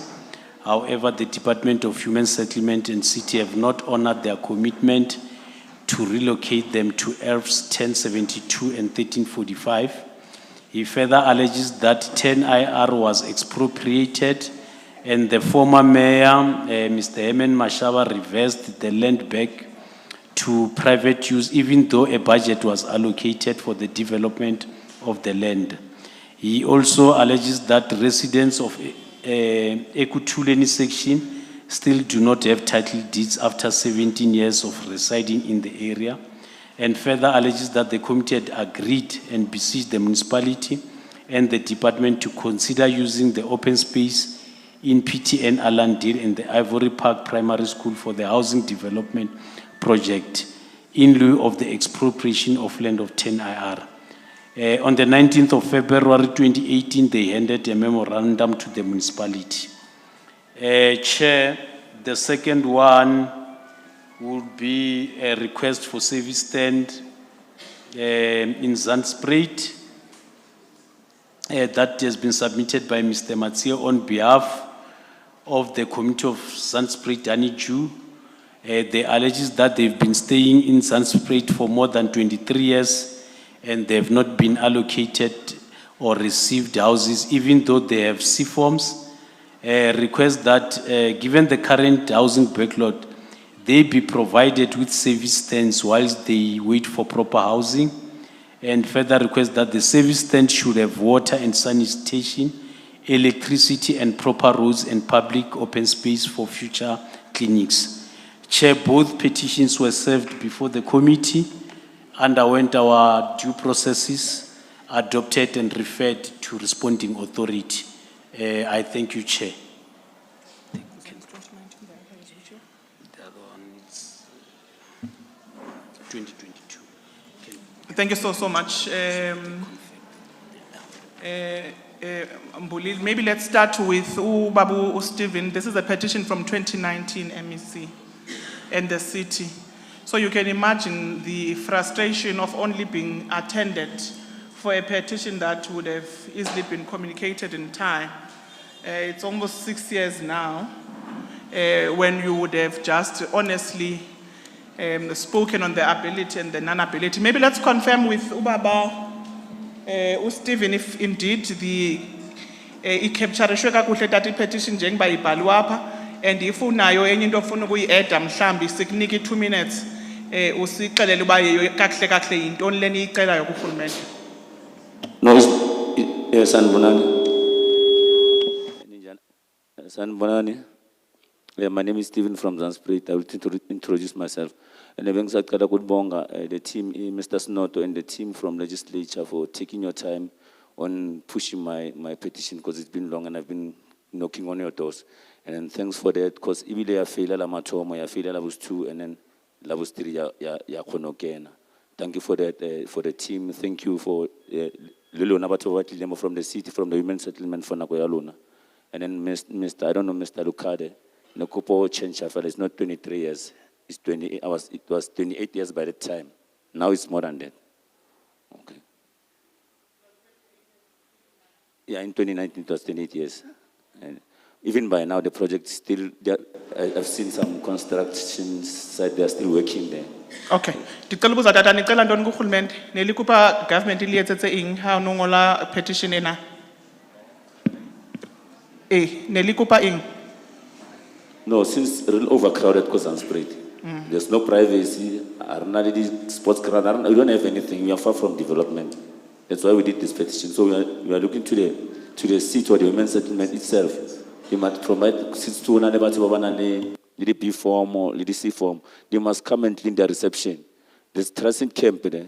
There's a lot of people who are supposed to be out of that place for a long time. Got development. Got development as we speak. So then the developer, the city developer, I told it too, because now everything everything is just hanging. Project we don't see any outcome. Project what we experience crime. People are getting marked there. They are getting robbed. The belongings 18 months project, nearly 18 months. It started by 2021. It was supposed to be done by maybe August or June 2022. And even today, they are still working. So okunye ke dumping site ke is a den of criminals. And then I can say the toilet is so kenyiwi, lemtlakasa so kenyiwi. And then unfortunately early this month go tholagetse marapo a motho, a full skeleton of a human being ka mo hare ha main hall wa sewer. We don't know gore case e tlo fela go kae, ha re tsebe re kopa marapo a motho ola. Ke batla re stick to the actual petition. Yes. Yeah. Ba ikavarele handla ke. Ke kopa o botsa hape the last question. Batho kaofela ba petitioning ba na le DC form. No, remember when we do the petition, we are not doing for ourselves. We are also serving the community, the entire So community. bongata ba bone ba na le DC form ba bang ha ba na tsona. Yeah. All right. DDP form and also. All right. Ra leboga haholo. Ke kopa before we get the reports, we get Ntate Ntuli. Babuntuli, ngicela ukubuza ukuthi i-petition i-captureshwe kahle, or do you have any other additional information that you want to present before the committee before sithole report? Ngicela nimnikeze i-mic kakhulu. Sanibonani, yebo i-capturishwe kahle, nginga-add nje kuphela ngoba it was before siya e-ombudsman sithole ama-exact number, ama-stand number lawo besikhuluma ngawo. Kusho ukuthi kune-10 IR, kune-1345, kune-1075. Ama-number lapha ayashaya ngoba besingakayi e-ombudsman and launch i-case. No, thank you so much. Let's allow the department MEC, you will then lead the team, and once the department has reported, we'll then ask the city as well to just jump in after the department. Thank you so much. Thanks, Chair. So I think I'll also start with the petition of Mr. Mathieu, and on behalf of himself and the those who reside in Zandspruit at 358 Transit Camp. That's the name of the informal settlement.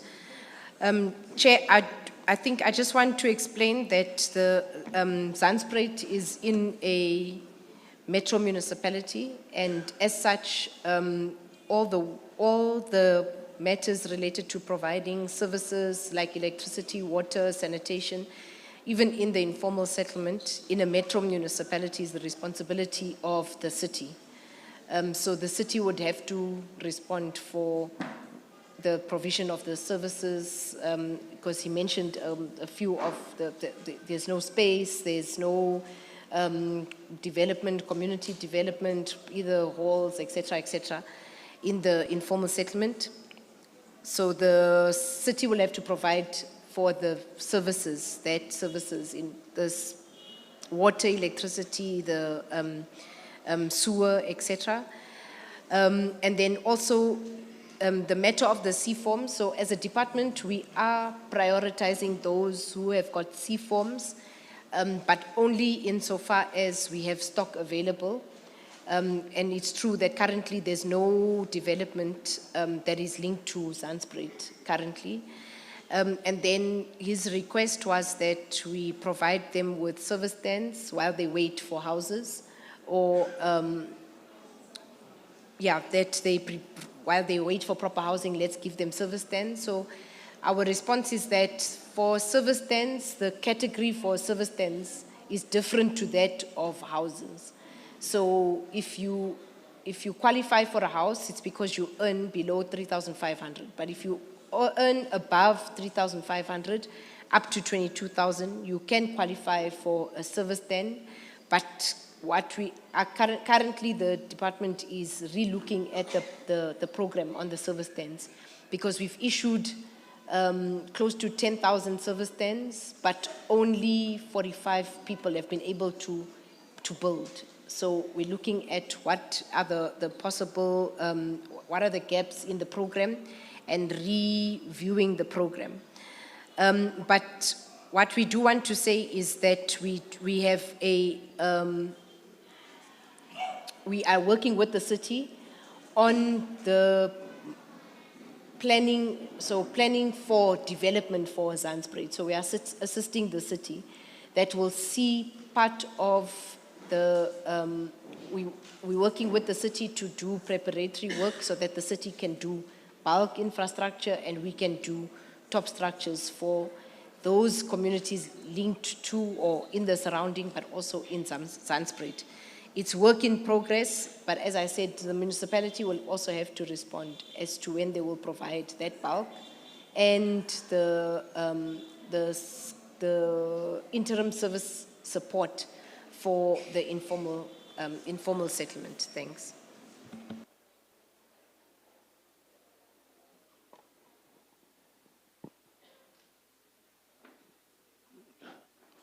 The second one, Chair, was on the expropriation and development of the land. Mr. Sizwe Luthuli, the petition was on behalf of himself and those in Ivory Park and Rabi Ridge, also informal settlements. I think the response is similar in that these informal settlements are within the city of Joburg, and the city of Joburg will has got a full responsibility. They also have a grant that they receive from National Human Settlements for the development and the support of informal settlements. The other part of the informal settlement is in Ekurhuleni. Ekurhuleni is also a metro municipality. Also, they get the same. They also have the same grant for the upgrading and the upgrading of informal settlements. He also gave us information related to the expropriation that the former mayor reversed, and etc. And also the issue about the 101 or 10 IR, excuse me, privately owned land, which COJ was supposed to expropriate. So our response is a bit, has got a bit of detail in the portions of, listing the portions of land. But what I want to explain is that the department, that's Human Settlements, we purchased the farm Allendale 10 IR in two parts, but there was a portion in between the two parts that we purchased, and that was, and why we purchased it was to assist with the relocating of the informal settlements that are under the ESCOM servitude. And there are 11 informal settlements we've read, and the municipality must continue with the relocation process. As I said, that's the two ERFs, it's 1072 and 1345. It's going to give, if the municipality plans correctly, 5,000 units. It will help with the relocation. So again, the municipality must respond because we've bought the land for them. Yeah. It has been transferred to the city. They must give an indication of when that relocation will commence. However, prior to relocation, the municipality must do the planning. So they've got to do the design work. They also have to confirm bulk availability.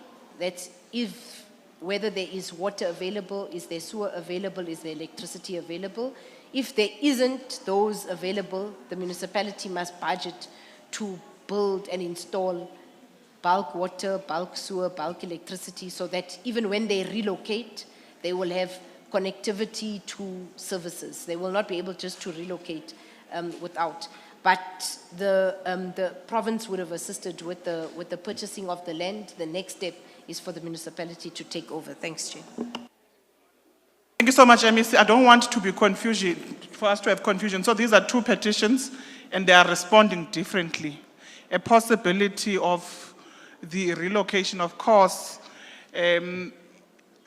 the city will also speak to its capacity.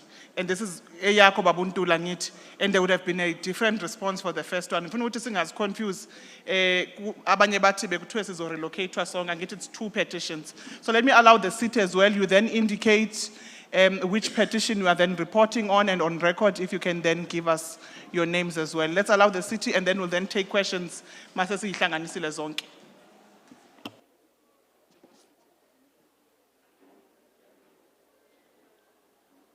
I'm not sure if in a report or you are going to speak to it, and if you too many report when the report is, do you have the report?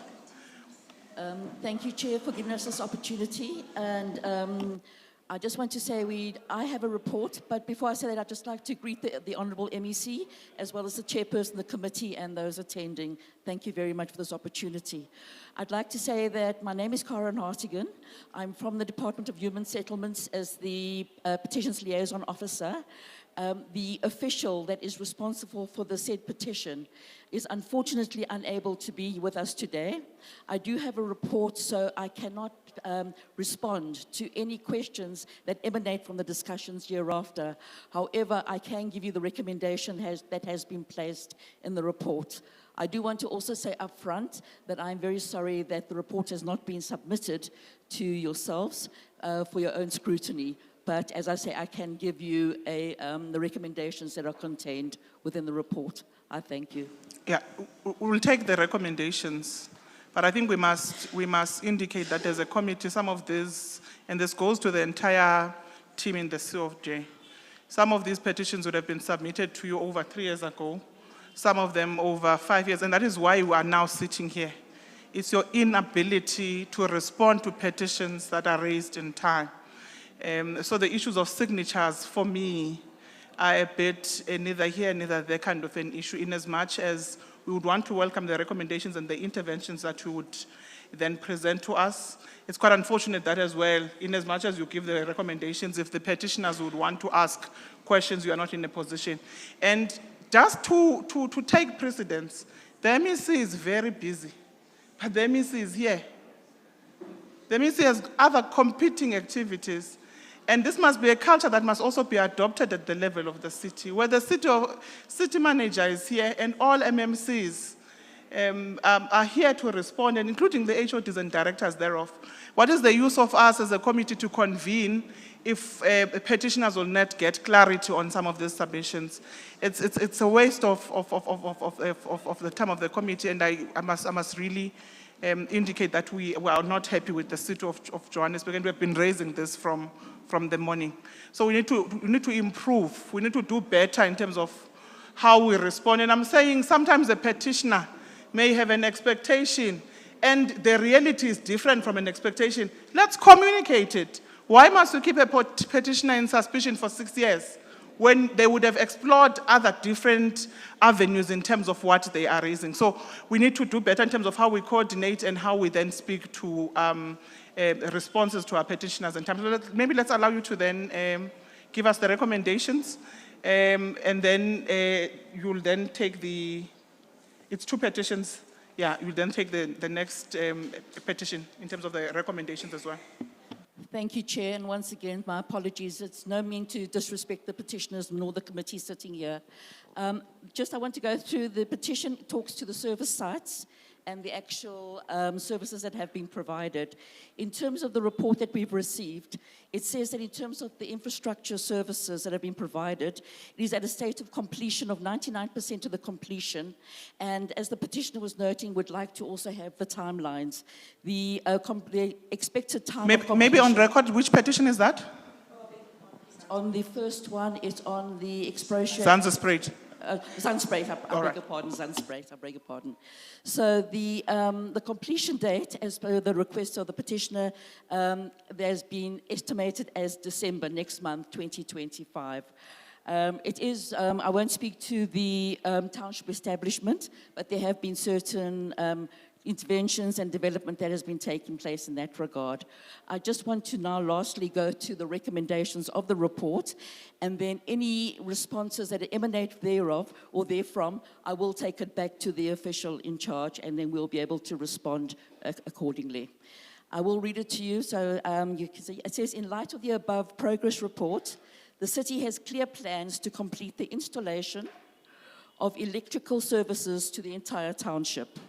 This will unlock the construction of top structures It should be noted that the construction of top structures is part of the overall development plan for the Zandspruit Extension 84 development. To date, the city has submitted a funding application for the top structure construction in the 26-27 until 28-29 financial years. The total yield for the township will be 1,232 fully subsidized units. It should be noted that the holistic development of the Zandspruit area shall also include ancillary uses such as recreation facilities, schools, clinics, and parks, which was also part of the request in terms of the services provided. I thank you. No, thank you so much. Maybe you, on clarity, what are you finishing next month?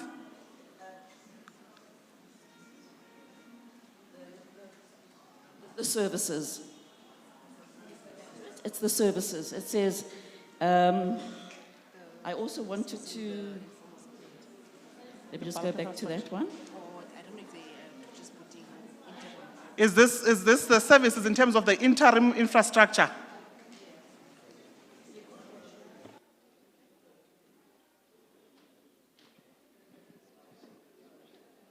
Good afternoon, Chair of the session. Good afternoon to the honorable members, honorable MEC, the petitioners and colleagues, and Umpaga Tupela.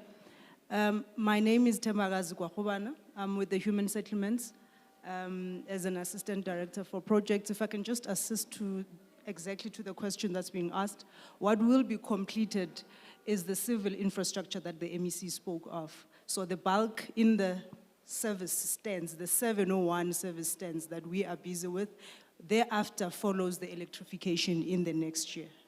Thank you. 701 serviced stands that could come out of the layout. Okay. Thank you. Can we then take the second report? Will then allow you to then come in terms of the clarity seeking questions and the honorable members. Let's allow you, colleagues. Good afternoon, honorable member, chairperson, MEC, colleagues and petitioners and the public. My name is Rashaka Mapagera from Human Settlements, City of Johannesburg.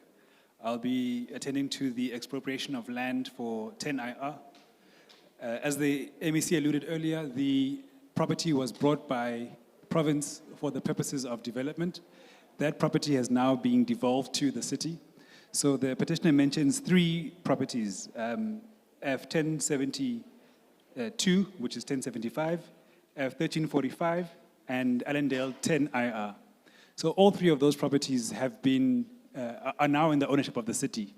The Ruby Ridge properties were always owned by the city, and the Allendale has now been devolved to the city. So when it comes to what we're doing in terms of development, as the city, we've appointed our implementing agent being HDA to upgrade those properties in terms of a full mixed-use development. The MEC did allude to the fact that once completed, we should be yielding about 5,000 units. That project has begun. We have done the preliminary studies, the environmental, the geotechnical, and other town planning services have been done. We're now doing the second phase, which is the bulk planning requirements. We do have consultations that we've had with the various departments in terms of confirming the bulk that's available. We also have had various engagements with the petitioners, with the relevant councillors and the community. We have announced this project to the community. There are two phases. The first phase is the securing of the land, which will involve building a fence around the properties. The second phase will be the development. The development will also be done in two phases, which will be the professional studies, which we're doing now, and the second phase, which is the construction. So we're currently doing the professional studies, and we're currently doing the fencing. The fencing was announced, I think, about 2-3 weeks ago. We are preparing for the fencing to begin in the next 2 weeks or so. So I would say to the petitioners, their concern about the land not being expropriated and being owned by a private owner, we can confirm that it is owned by the City of Johannesburg through devolution from Gauteng province, and Allendale 10IR is within ownership of City of Johannesburg. Ruby Ridge F1075 and 35 are also owned by the City of Johannesburg. Thank you. Thank you so much. Ndifuna nikhawulezise ngesintu bagqiba nihlebela into abana baniva. niyikhawulezise niyithethe ngesintu bakwazi univa babathini. Because from where I am sitting, there is progress, MEC. But i-petitioners azinivi banithini kakuhle. Mhlambi sisilungu. So masi hali bue nka setso. Gore ba kgone ho utlwa hantle gore le reng, because ke batla ha ba kena ba tlo just to ask the questions, then they have a sense of hantle le reng. Nna ke a utlwa. Ndiyaniva kakuhle mna, but ndinewari into abantu bana baniva bayanhlebelwa bathi abaniva tu. So just briefly hantle le reng ba kgone ho utlwa hantle gore le reng. Okay, ngiyabonga. Ngizokhuluma ngesiZulu ke ngoba usizwe umZulu. I-petition iyabuza ukuthi umhlaba Allendale 10IR u-own ubani umnikazi lo mhlaba. So namhlanje bengicela uconfirm ukuthi lo mhlaba u-own City of Johannesburg. City of Johannesburg wawuthola lo mhlaba from i-process bayibiza ukuthi i-devolution. I-devolution kusho ukuthi umhlaba wathengwa nge level of government bese wawunikeza thina e-City of Johannesburg. So lama land portion amathathu Rubber Ridge 1075, 1345 and Allendale 10IR, they are owned by the City of Johannesburg and site developer. So we've had ama engagements nomphakathi regarding i-development yakhona. Sesiqalile ngama studies, into esibiza ngama studies. Ama studies is things like ama geotechnical environmental spec umhlaba into ezinjalo. Enye into i-fencing.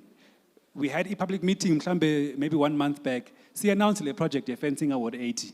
So umphakathi waziwa sesiqashe ama service provider, sesiqashe abantu abazosebenza umphakathini through i-labor desk award 80.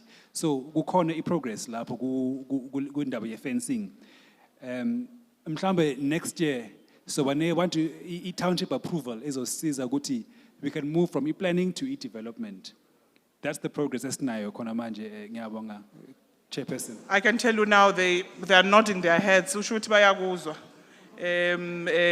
So let me allow first the first petitioner, which is around the Zandspruit, and the 701. And I think this is a dynamic that MEC and a challenge that we have around informal settlements, that when mapping is done, it's done at a certain number. And when you go back, the numbers have grown. So on record, it's the 701, which would have been part of the mapping. Of course, there's an appreciation ukuthi izindlu zikhulile from ngoko, but I then want us to stick to the particulars in terms of how you would have submitted the petition. So ngizonivumela ukuthi nibuze umbuzo in relation to your petition, basiphendule siyeke, then sizokhona ukubuyela kulena yesibili.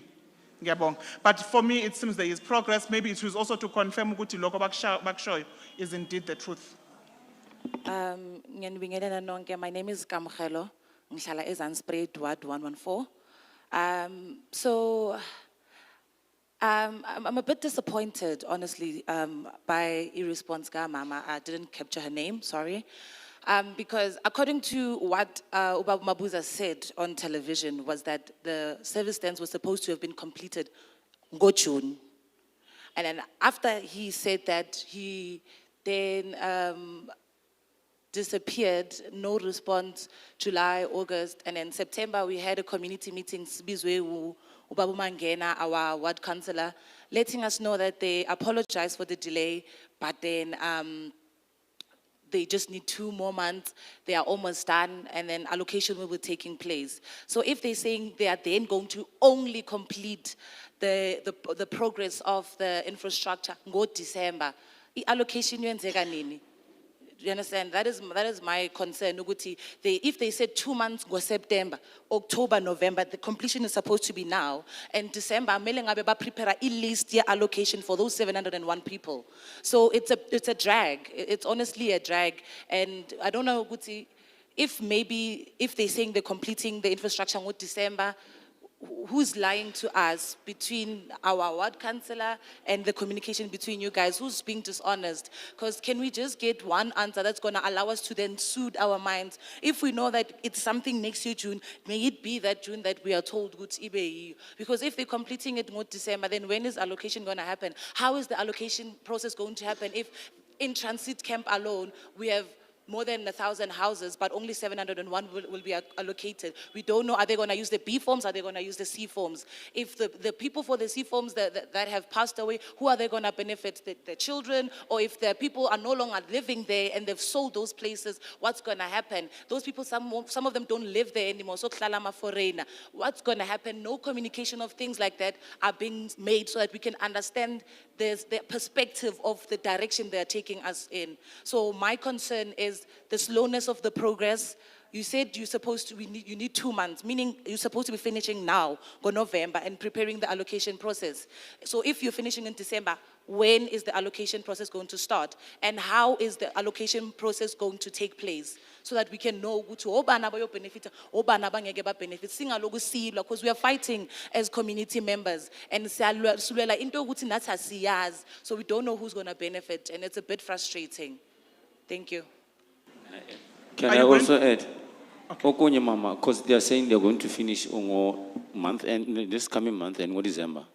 There's not even a single pole or electricity. That side, there's not even a single symbol. The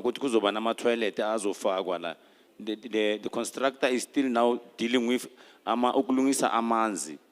I don't know when is the constructor going to end off the project to you saying I'm finished. So that's what we are looking for. And when are you going to allocate people? It's unspread. Please. Yeah. I'm not sure if you're going to be in a position to answer, and I don't want to throw you under the bus. Maybe what we can do, because it's very complex, because initially mapping was done on 701 houses. Now the numbers have extended, but I think I want to put it on record. Akekho urhulumente onika abantu abangengo baseMzantsi Afrika izindlu bazinikwa sithi. Akekho urhulumente onika abantu who are foreign nationals who are in the country illegally abanika izindlu bazinikwa sithi. So the question of how are you going to treat the issue of foreign nationals is your issue as the community. It's very important that you can't ask us now that they are foreign nationals, because bahlala nani bavunyelwe nini. Akho urhulumente unika abantu izindlu abangahlali abangengobana bami base-South Africa. So ibalekile into banibana we must be part of. Ndiyayazi bibhlungu mhlambe yenziwa into banibana sixakekile. Ndiyacela into banibana noba umthetho wakhona ibhlungu lento ndiyithethayo ayihlali kakuhle, but inyani esiyaziyo. So ndiyacela into banibana nisinyamezele. So the issue of the allocation in terms of the process still resides with the city.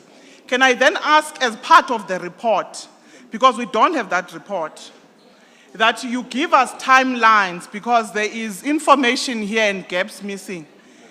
The understanding is that the contractor would have been on site by now. They are not aware. They are saying they have not seen any pole, they have not seen anything. So there's so much gaps in terms of this information that you are giving us. And if indeed you have these reports ready, I think you should be able to furnish the committee in 7 days, and then we'll then be able to speak. And the 7 days starts from tomorrow, starts from Monday, meaning it's going to be Tuesday of the 20, it can't be the 20-something.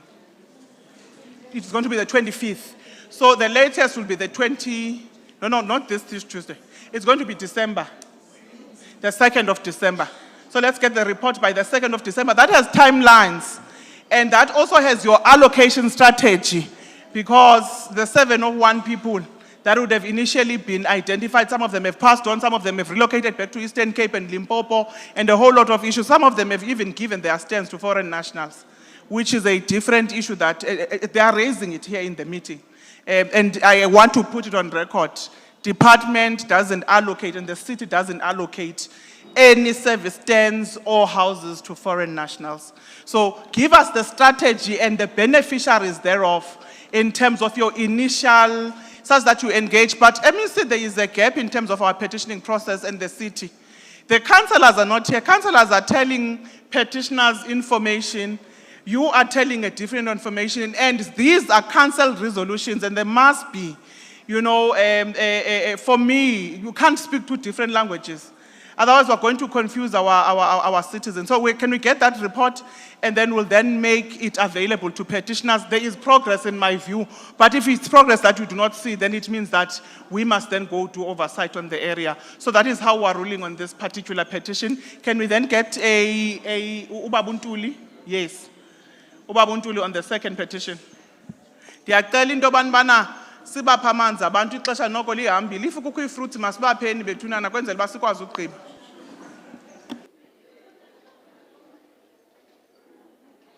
Ingakumbi la maxhegwaza nalapha ngaphambili. Sanibonani. Siyanicela bethuna. Siyacela bahlali siyayazi into yobana kudala silapha abanye bafike ngo-7. Siyacela into yobana sinyamezelaneni sikwazi ukugqiba. Sesishekelwe zii-petition eziyi-4 emva kwalena. Siyabulela. Ngibonga i-report esiyitholayo ku-housing. Yize noma ingasijabulisi. Okokuqala ngizobuza kanje. Kuzoba ne-fencing in 2 weeks, kushe housing. Yes, babe nama engagement a month ago or 2 months ago. Ukuthi kuzoba ne-fencing. I-question ukuthi ngoba kunabantu aba-invadile lapha. If ufaka i-fencing, uzobe usubakhiphe nini? If uyabakhipha, last time masiba ne-meeting in nama official housing, I think abantu bakhona bayi 204. What is the way forward ngabo? Tina siyesa provider i-way forward asazi noma niyithathile na. Besicela ukuthi housing yenze pre-screening kulabo bantu ngoba ngama percent 50% yabo ama foreign nationals, 20% abasebenzi benu bakamasipala niyabazi, another 20% abe provincial siyabazi bahlala khona, i-10% ilesuke kulama informal settlements esikhala ngawo ukuthi sidinga upgrade ikona bahlala kuwona. Besicela ukuthi before nenze izinto eziningi sicela again ba pre-screen labo bantu ukuze nizobazi ukuthi ngempela abantu ababelonga ezandleni ze informal settlement or ze human settlement ina or abantu okumele baye ku flips. Nakho kunye i-development yase Ivory Park mina ngiyimi u-1991 kuzo respondwa namhlanje. Okunye kuphathisa amahloni. Ama informal settlement acela ukuba izakhamuzi zase Gauteng. Kunalokho aziphendulwa ngendlela. Kunama development akhona futhi region A esicabanga ukuthi ngempela umphakathi kumele ngabe uyabenefita kuona. The fortunate part ukuthi uchairperson we legislature ku municipal bekahleli khona ngapha bengithi mhlawumbe uzonginika i-direction ngoba uye wenza ilokhuzana. Hayi ndimi uchairperson we legislature ungangityholi. Lo ngoba behleli ngapha obehleli ngapha wase region A oke wafika kithi wenza ama walkabout ukubona lento esasikhuluma ngayo. Washiya ne question ethi izinkokheli there is 470 or 480 akumele ngabe nina benefita kuyona yase Riverside ese region A. Kule 400 and something le esikhuluma ngayo amakhansela wenu asenitshelile na ukuthi ni part and parcel yale ya development. Ibalo zazithi before I know ukuthi sisixabene ne housing sibala lento le yokuthi an agreed amount kwakuyi 1,000 rand but bathi ngoba ayiphumi ku cancelled resolution asikwazi ukukhuluma ngayo but amakhansela izwene nge-1,000 okumele isuke Ivory Park iyo benefita e Riverside. Kule 1,000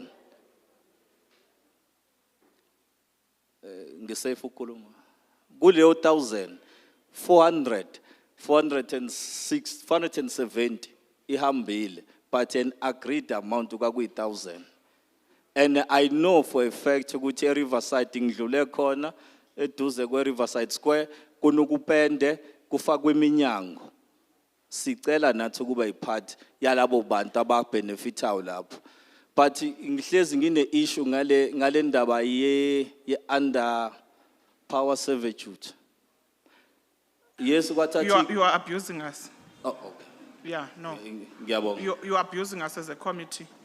We are dealing with the petition that you would have submitted. That is a new petition altogether. And if you want to submit it, the team outside is also happy to take those such that when a process ihamba, iqhutywe yonke. Now we're dealing with what you would have submitted. Now you are raising other issues, which I think they are valid. But now inkinga is that you are going to get the same answers as Buyentloko kungabina report. We always encourage a petitioner, mayikhuluma no councillor, ngithi you get excited. Councillor would excite you at izindlu 400. But abengaphethanga nto itshoyo. Because now we are subjected to a 400 that would have been allocated in Riverside and we are not aware, and we are not aware if it's not part of the report, it is the case.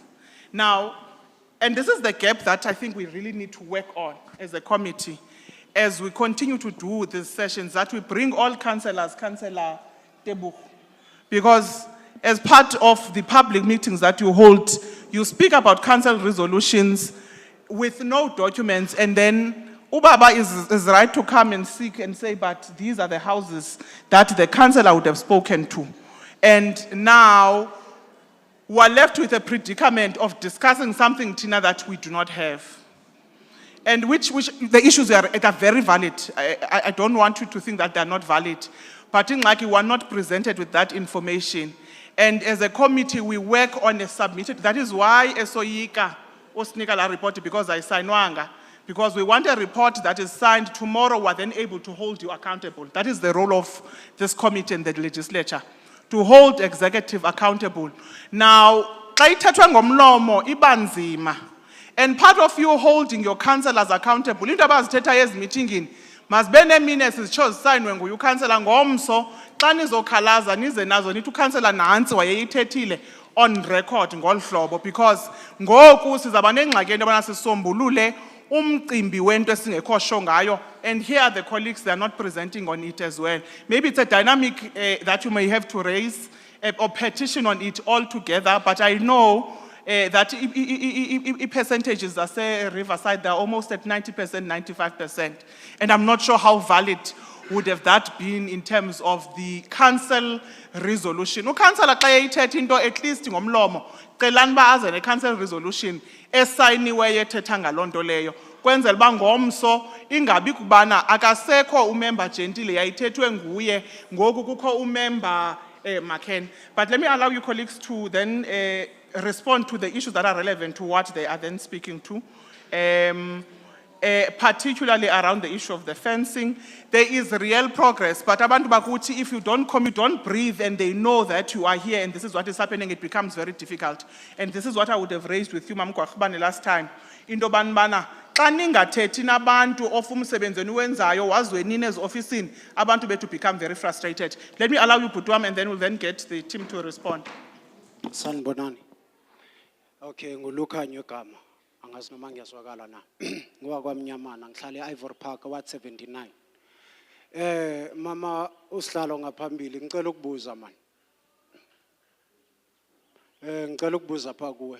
Kunendaba enithanda ukuyiphakamisa engasisebenzeli thina ama South African somewhere somehow, le ndaba yesiform. Indaba yesiform angazi since kwabhaliswa isiform nini but singabanye azisebenzeli because isiform nithi umuntu onesiform ukhona ku waiting list, but masiya ku housing sihlala phansi ne official kuthiwa akusho ukuthi mawunesiform unendlu, kusho ukuthi ukhona ulisile. Okay, it's fine. Now ndicela ukubuza ke njengoba abamane befika bafuna abantu besiform baka 1996, usho ukuthi manje njengoba nami sengiguga ngiphuma intshebanyana ngilinda until izibe mhlophe and then ndizothola indlu na, because kade sibhalisa it's a waste. njengoba sikhala ngendaba ye-development siyibonela kwezinye indawo but kithi ushilo ubhutebela wathi it's a zero i-development e-Ivory Park shuthi sogugela khona lapha mina ngihlale kwi-informal settlement ngiyi-backyard dweller ye-informal settlement lapha ezitendeni but i-problem i-one yonke i-service ayisibali thina kubalwa bona but abantu engihlala nabo naba zange ba-benefita at anything so kukhulwa nje all the time nikhuluma mahala so sicela i-direction ye-straight amen. Masikuvumele nawe bhuti imizuzu nje mibini. Sanibonani mina ngu-Abednego Moruti Dlamini ngibuya Ward 78 e-Ivory Park. Mina umbuzo wami nangu ukuthi ngale development esikhuluma ngayo yase-10IR ukuthi if i-council resolution ayithatha ukuthi izo-prioritize abantu abahlala under i-Eskom servitude, that means ukuthi for imizabalazo wase-Greater Ivory Park ayikho into ezoyenzakala if i-council resolution yathathwa ukuthi i-development yase-10IR 1345-1075 is mainly designed because i-Eskom yayisa i-city a court for people who are living under Eskom servitude. And those people, we as people who are from informal settlements who are not under Eskom servitude, who are congested with no services, we believe that those people who are under Eskom servitude, basbegile pa agnamuntu alright, ongaya a danger zone. So how come the council resolution can prioritize people who are living under Eskom servitude and leave people who are living in squatter camps in Ivory Park? That is my question on the project that is coming. Thank you so much. Hi man. Besithetha nawe last week, isn't it? Yebo, ma'am. You were in a different hearing. We are from Ivory Park. Yes. Let me see, you remember them? Yeah, and there would have been that request, let me see, for the meeting. Now we're losing the Albon by man. Lomtu besimbonile last week. Okay. Yeah. It means, let me see, that this issue of Ivory Park is serious. But at least for here, you get a sense, because I think last week it was a lot of issues that you guys were raising, but here now there is then a sense. Maybe let's allow the city to speak to some of the questions about Buzileyo. MEC, I'm going to allow you to speak to the issue of the C-forms and the bedlock in the province in terms, because this is what we must communicate, the honest state of affairs in the province and in the entire country in terms of the housing. So let's allow you to then respond, and then MEC will then close it in terms of abantu bonke abaphethe forms mhlamba ba-approve leyo, abanye bakwi-waiting list, abanye ngabaka-1996, 1999, abanye ba-approve ngoku, abanye bane-happy letters, izindlu zi-invadiwe. Ndiyacela into yobana nisinyamezele ubana i-department iphi ngalo mcimbi leyo. So let's allow you and then the MEC. Thank you, Chair. Regarding the comment about fencing, Chairperson, we've had various engagements with the community and these petitioners as recently as this week. And we've briefed them comprehensively on the status of those households and what the city is intending to do regarding that. These matters are in court. We don't agree with that land invasion as the city, and we've taken steps to fight that land invasion as the city. Those outcomes are still pending in court, and once we have an outcome, we will share with them, just as we shared with them when we were going to court and the reasons why we were going to court. So that one I can commit to giving you updates as we get results from the legal team. When it comes to the recommendation, the petitioners, they're frustrated, we understand. And the petitioners have actually assisted us in guiding us in some of the issues. In the meeting we had this week, they gave us some very good feedback and some suggestions about prioritization in certain developments. And we've taken those on board. They've also come with other suggestions in terms of alternative land parcels. We've given them feedback based on their requests. So we've actually been working quite well with the petitioners, generally with regard to this matter. When it comes to the, what happens to the informal settlements that are not under Eskom servitude, we currently have our upgrading program in the city. We are currently upgrading 9 settlements in Region A. It's not enough, there are many settlements that need upgrading. However, we're trying to stop a process of just initiating projects that are not ready.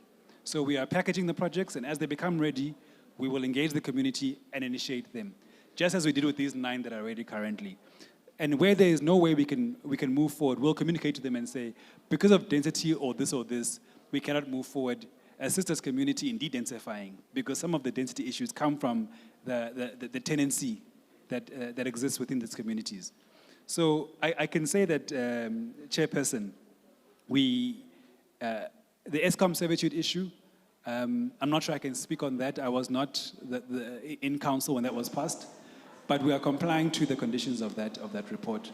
But the current resolution speaks to other areas as well, and we want to target things like pairings and other places where there is pressure.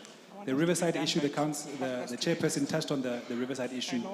We also touched on that. We have said that council resolution was very clear about where the target areas are. And we must stick to that until it's changed, unfortunately. But there is an opportunity to try and address that in future projects, which we've discussed as well. That process must go through council. Once approved, we'll address it, if it is approved. I think I've touched on all the items, Chairperson. Thank you. Yeah, I'm going to allow the MEC, and it is at the interest for all of us, because umcimbi wezindlu awu-affecti wena wedwa, but ndicinga fanele bahlala balapha bayarhalela uyazi into yobana isimo sezindlu eprovinsini yethu sime kanjani. But ndiyacela into yobana ningabi kude, because if we are with yourself last week, we are also here, it means that there are serious issues that the city needs to intervene on. And they've been indicating that they've been trying, they've knocked at each and every door in the city, and they have not been able to be assisted. And that is why some of the issues would have been escalated to this province, to the province. So ndiyacela into yobana ningabayeki bahambe ningathathanga zinamba zabo, because ingxaki zenu zingangasonjululwa sithi but zakwazi usombululwa ngabo. I'm not taking away the fact that you must still meet with the MEC, and I'm not sure how far that process is. But please make sure ukuthi niyazifumana contacts zabo. Let me allow the MEC, and then I'll then close on this matter. Thanks, Chair. Chair, I think to put it into context, we have got in the province currently 1.4 million people who have registered on the National Needs Register. That means 1.4 million people are saying they need a house. Then what we do, so we have 2 systems. You register first on the National Housing Needs Register. That register then captures your information, and if you meet the requirements, you get onto a system called the HSS, the Housing Subsidy System. That means that you would have been approved for a subsidy. So, not a subsidy in your account or in your hand. It means that National Treasury must allocate the funds to us for the subsidy to build the house. So C-forms are those who registered between 1996 and 1999. In the province, out of the 1.4 million, in the province we have 324,000 that have registered between 1996 to 1999. 324,000. Now the funding that we get from National Treasury, National Human Settlements for the province. So cities, the metro cities get their own funding. The province, we get our own funding. For the province, we can only build 8,000 houses a year. That's what the funding that we have. We don't have more funding than that. It means, let's say we stop the registration. We don't allow anybody else to register.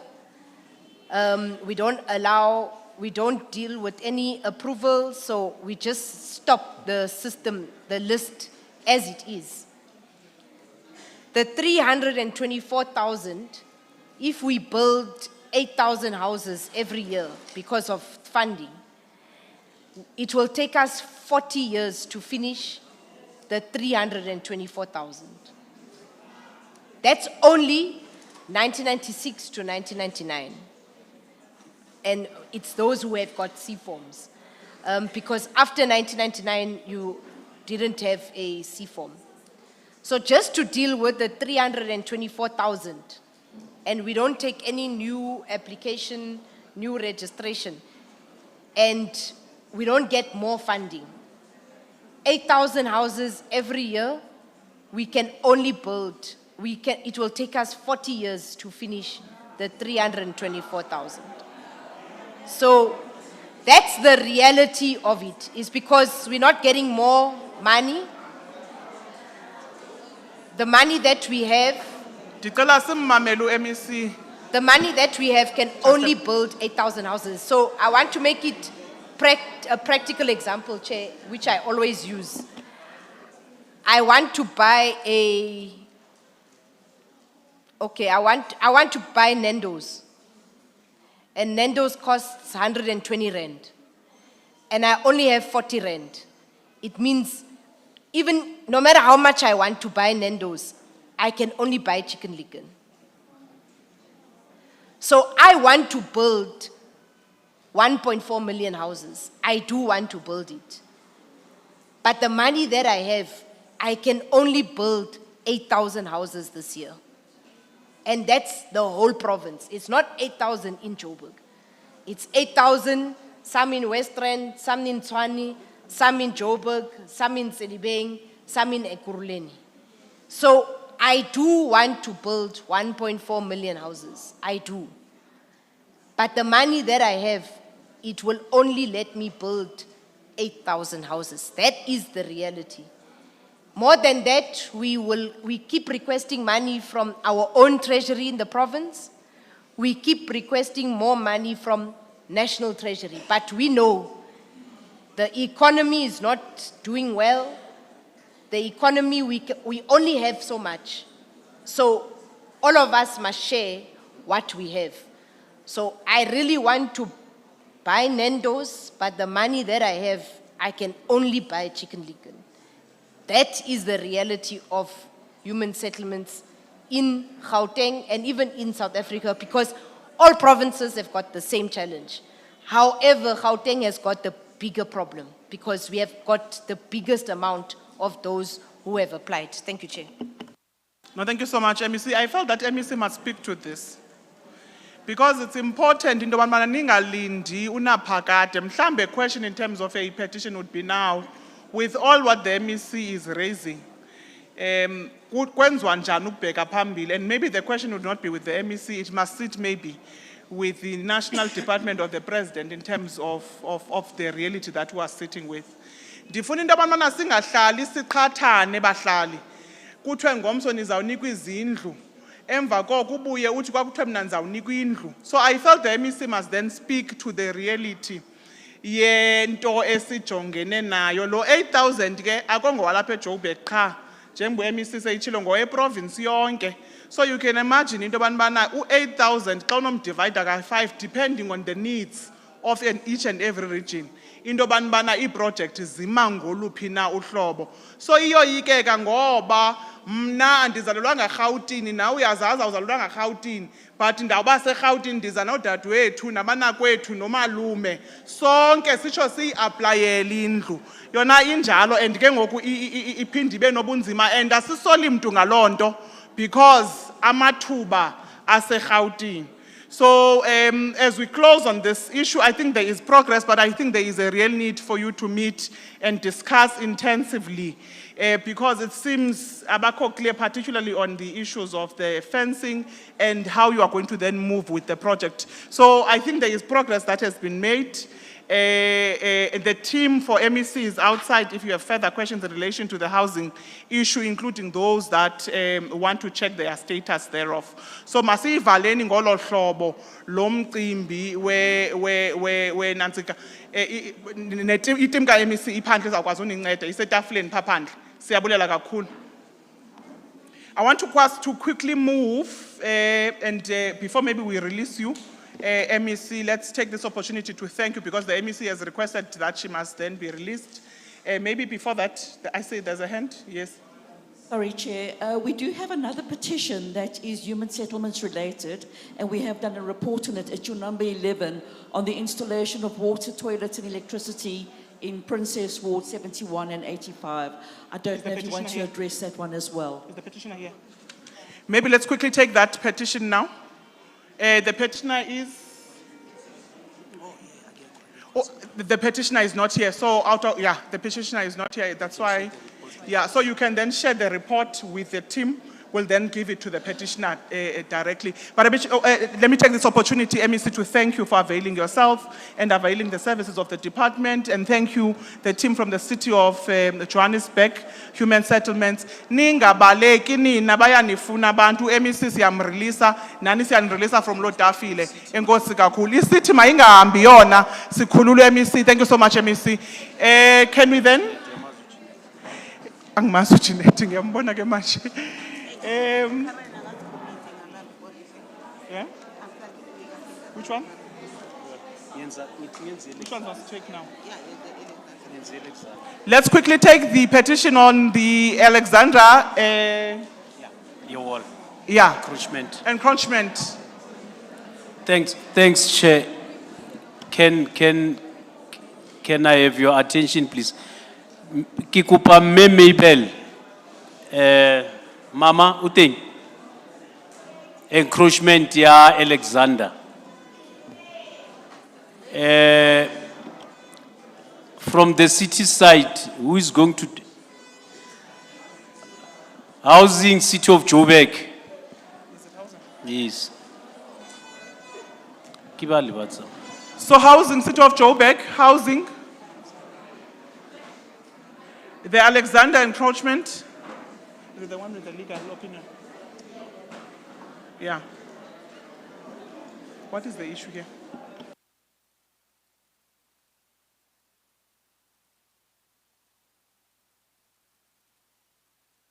Please speak to it. Especially as better, I'm becoming irritated. Yeah. Thanks, Chair. Chair. Maybe I must indicate through maybe just to interject. And this only valela betuna. This I'll note before siyavala some of the issues that you want to raise. But safe to say that a hearing process and ikwazi uthetha xa kungxolwa because abazondiva bonke abantu efuna bendivile. Siyacela into bana sivumelana into bana abanye benu bane expectations xa besiza ba ingakumbi because le hearing attendwe ngabantu abadala. Ndinayo futhi into ethi zininzi into abafuna ubhodla bazithethe nathi. Sizawunivumele lo thuba, but we want to quickly deal with the business of the day. Sizotsho sini direct into bana ezinto nizireizayo maniyephi naphi. Also to indicate petitions esizithathayo zi-petitions eziye zafakwa formally through a process yokupetitiona. But I will allow 5 hands, 2 from this side and maybe 3 or maybe 2 here and 1 from outside. So ndizanivumela ixesha sanucinga fanele ndizanivimela zanisikela ngesixhosa. Dabule.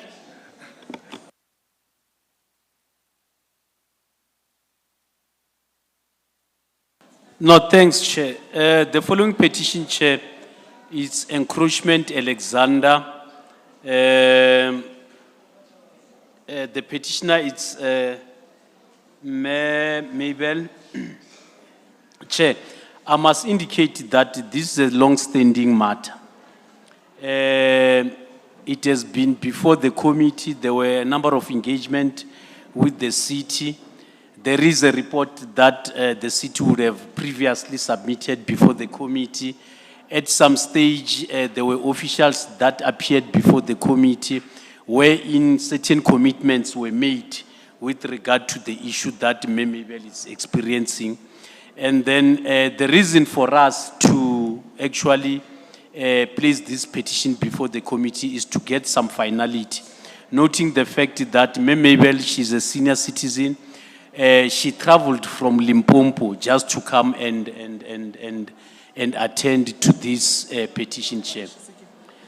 What she's actually seeking, Chair, she's alleging that the neighbor, Chair, there is a lot of noise.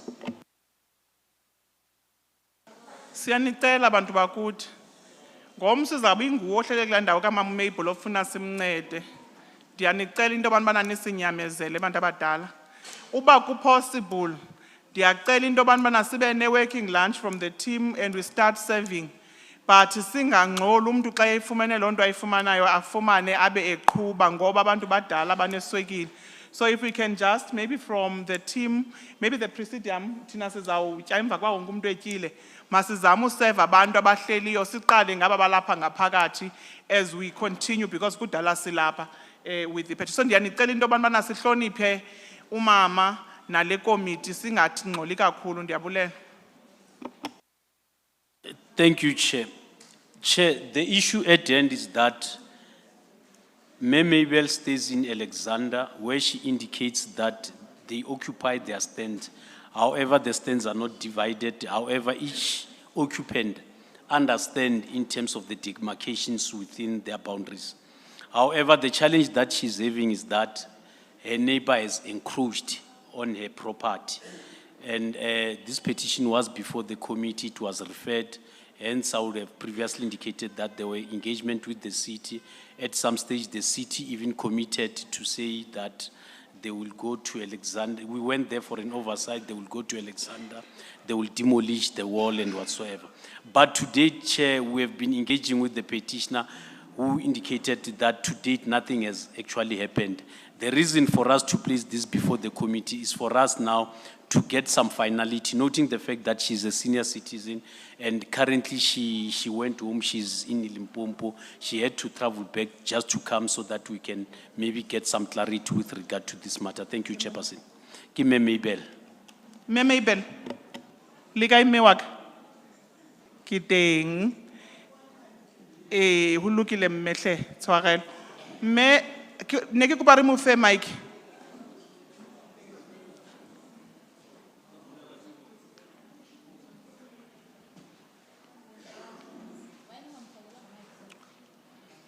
Mama uzani nyamezela Sesotho sa ka sa puta mara ke batla o nkutlwe hantle ke re le wena ke kgone ho utlwa.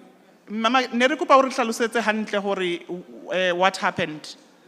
Le gore o fitlele mona o etsaetseng ka 2 minutes fela ra leboga.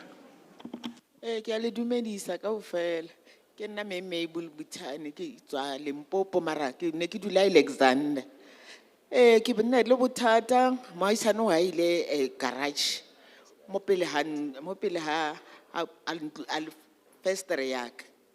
So ke likile ke kopile thuso ke khale ke tsamaya KCM ke khale ke tsamaya KCM a ke thole thuso ke thola di promise ba re atla ka usane ba housing abatle ba tlo demolish since ba mphile pampiri ba tlo demolish le today aba so demolish ene na bile maishane o ile ena o a ile double story na ke ne a ke ne mo ke dutse teng le bana ke khopela thuso Ra leboga mama.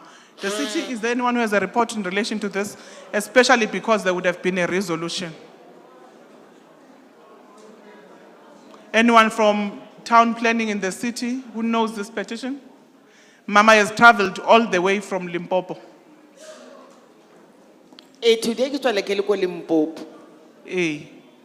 Ka lebaka la hore ke tshwere ke matlo moetapele wa ka ke tshwere ke matlo so ke tsamaya di treatment. A ke tsa khona o bona ntho ya distance. O utlwile mama re utlwile. Ndisecela report bethuna nabantu base City of Johannesburg. Aniyazi le petition. Intsha kuni? Maybe let's allow you, because I know as the petition you would have dealt with it. What is the progress, or rather, the last time you dealt with this petition, what would have been the resolution, and it delay api, klinga api?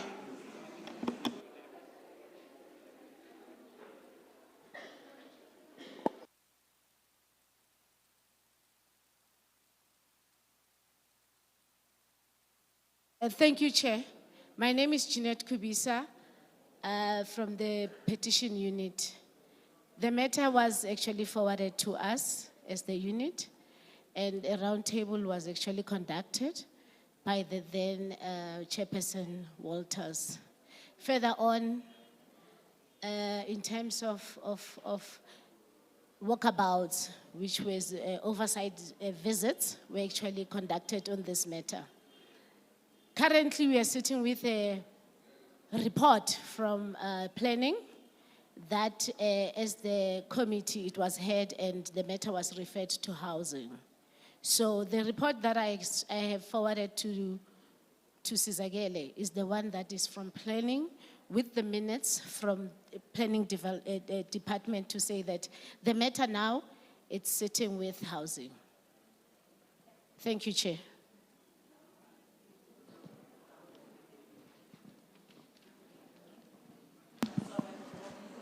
Batalini, ayibona into bana when things hit up, it's politicians that you look at and you say they are at fault when resolutions are taken and officials do not implement resolutions.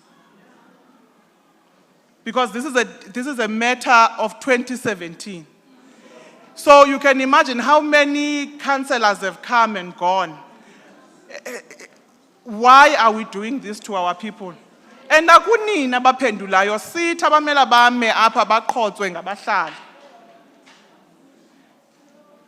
This is honestly disheartening. Umama uyaguga elinde uncedo lesithi. Can we get a report on this in 7 days? Umama funeka abuyele eLimpopo. Because if this has then been forwarded to human settlements and enforcement, it has not. Maybe let's allow you, ma'am. The report was not, I stand to be corrected, but I have no recollection of receiving said report.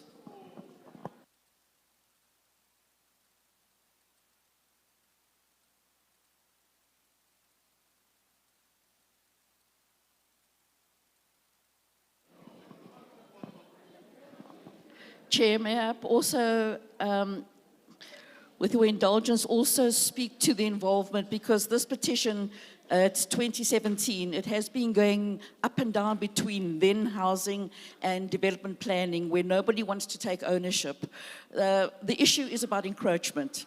It does not fall within our core mandate, it doesn't. However, the property does belong to the City of Johannesburg, and there were certain communications which were related to the actual property. The actual petition, myself personally and the official from Region A went to go see the petitioner and got a closure form on the petition, and I can actually speak to the contents. I'm looking at the closure form now. If you would give me the permission to actually go through it, I would.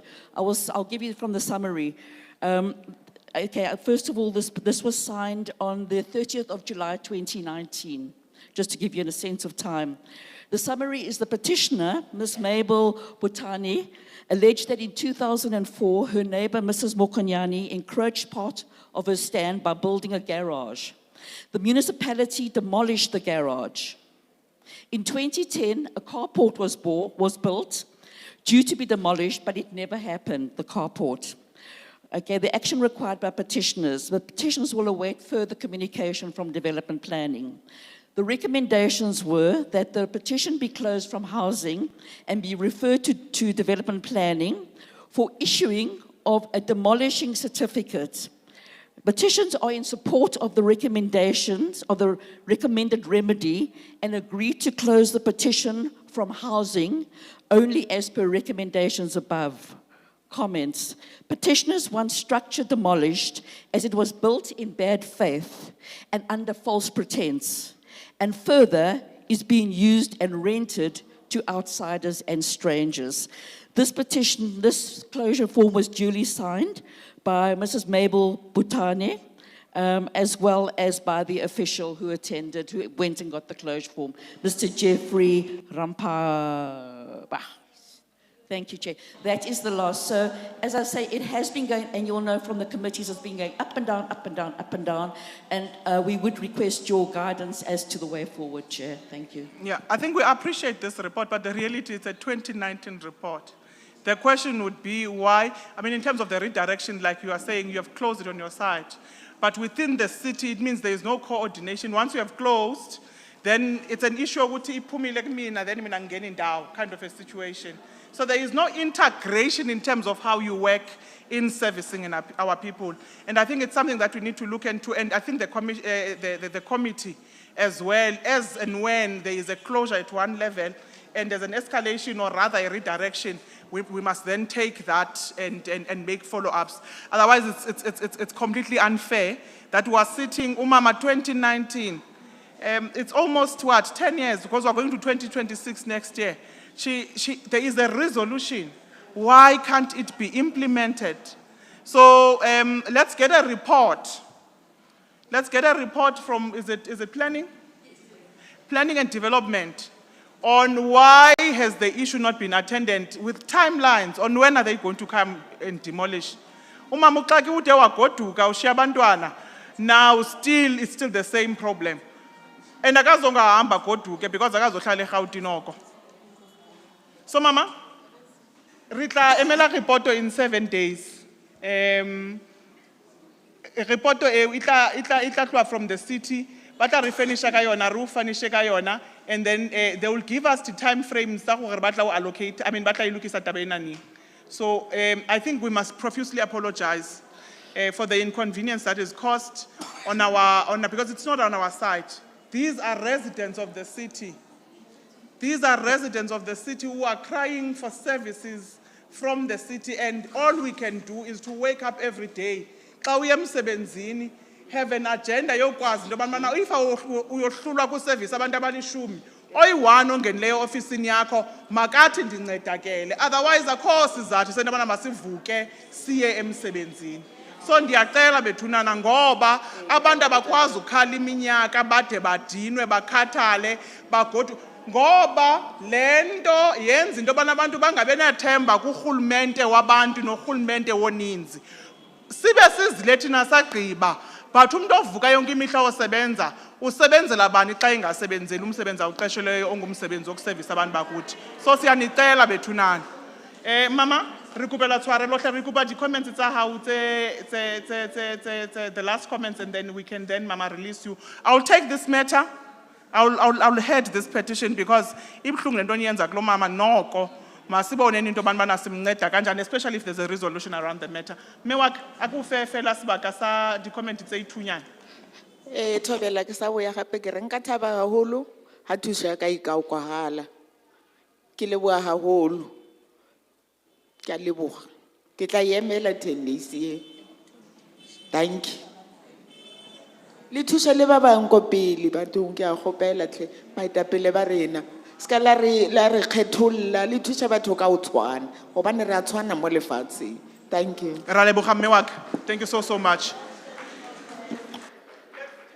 The next petition, we'll take this one and then group the 3 because they are in one responding authority. So we'll take one now, and then abantu base, is it? Abantu base Loli, Jabavu, and the request for speed humps babe ready. We're taking the one now on Josie at work. Umdo submit petition yase Josie at work ndicela sondele neke kuba re thuse mme a gone utlwa ko tafileng mona. Ra leboga haholo mme wa ka.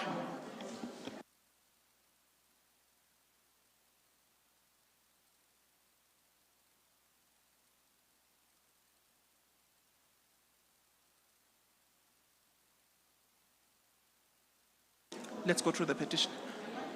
The petition. The petitioner for Josie at work. Okay. And the petitioners for JRA as well, if they can. Baka atumel. Hari qeta ka enana then ba khone uken.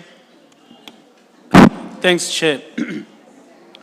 Chair, I'm not quite sure from the city who will be dealing with this petition. Oh, okay, no, thanks. Thank you very much. Chair, title of this petition is Mismanagement of Josie at Work Program.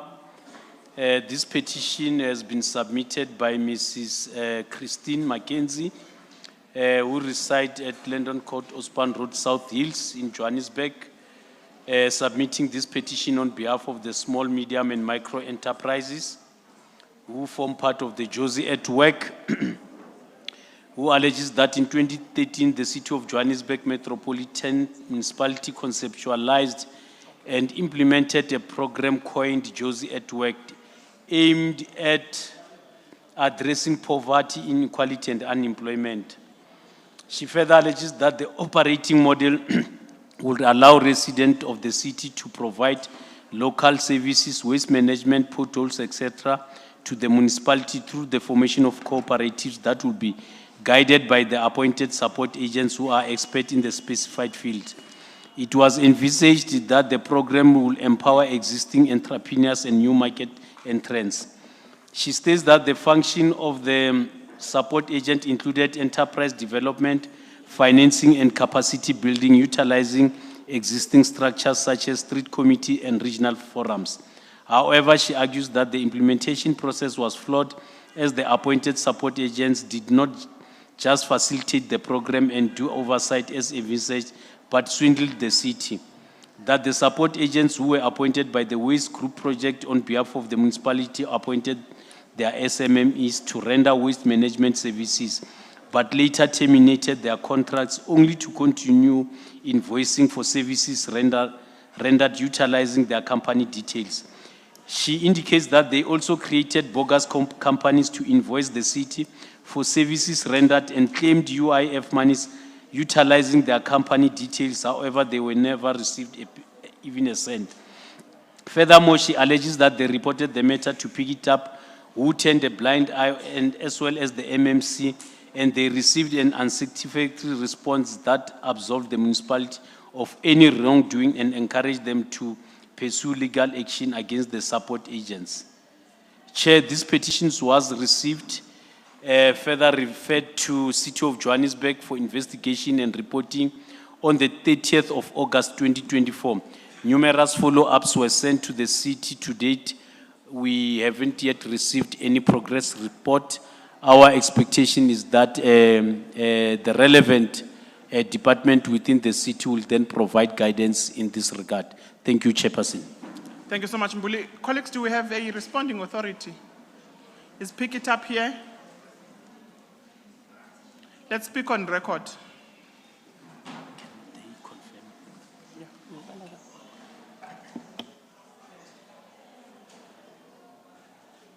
Chairperson, it's Peter Rafferty here from the private office of the Speaker. Pick It Up promised that they will send high-ranking officials today, but unfortunately, we have not seen them today. So we would like to apologize to the petitioners, but what we will do from the Speaker's side is to engage with the petitioners and get the relevant departments. The report was submitted, though. There's a public protector's report that's attached to that particular report that Pick It Up has sent, but I think that engagement needs to happen with those particular officials being present. Thanks. Maybe let's, before you move, I want us to allow the petitioner an opportunity to ventilate and speak to the issues as an advisor to the office of the Speaker. I think you must pass our message as the committee. We're not happy with the City of Johannesburg. We're honestly not happy. And also because some of these issues are too serious, and I think politically one would want to, you know, when you get petitions like this, you want to jump and really want to ask yourself, what are issues? And we don't want to accuse the city to say you are sleeping at work, because it would be honestly very wrong of us to do so. But the level of the responsiveness and the coordination within the city is quite disappointing. And I think maybe, Caesar, what we may want to do, and I want to lobby the honorable members, that we may have to subject COGTA to convene the city manager and the executive mayor to appear before the committee. Because at each petition, as we close, we're not happy. And by the way, the office of the Speaker is a legislative arm, and you don't offer service delivery. Yours is to make sure you mediate. And you are here, you are sitting because you are also aware of these realities. And maybe the city manager and the executive mayor, together maybe with their MMCs, particularly those that issues are raised here, may have to be subjected to being called by COGTA, because it's only us who can call COPTA, and COPTA can then, through them, call the city manager to appear before the committee. I want to give you an opportunity, Mama, to just ventilate on the issue on record, because if we do not have a responding authority, why nisiyeka sibiza umama azospend imini yonke apha? These things are embarrassing. But let's allow you to then speak in 2 minutes as well. And then maybe how I'll close on this matter is for us really to send this thing and fast track it to COCTA to appear before the committee. Thank you, Chair. My name is Kenneth Mungega.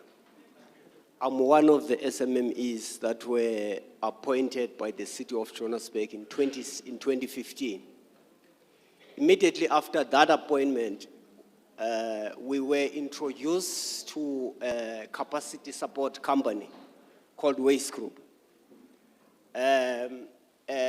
If it was our choice not to enter that relationship, we should have opted out of that relationship, because we knew the man that was brought to us.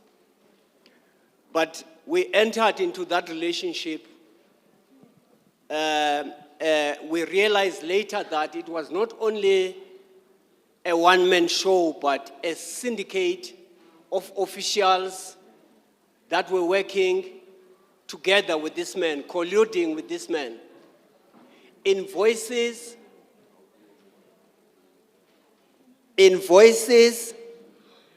that were submitted in our absence 8, 9, 12 months after we were dismissed.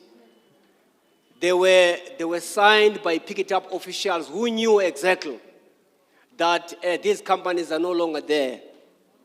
The syndicate chairperson was so big that even when the criminal cases were open, a certain General Spear, who was operating at the office in the forensic of the City of Johannesburg, used taxpayers' money to source a KPMG report that was meant to misdirect everyone.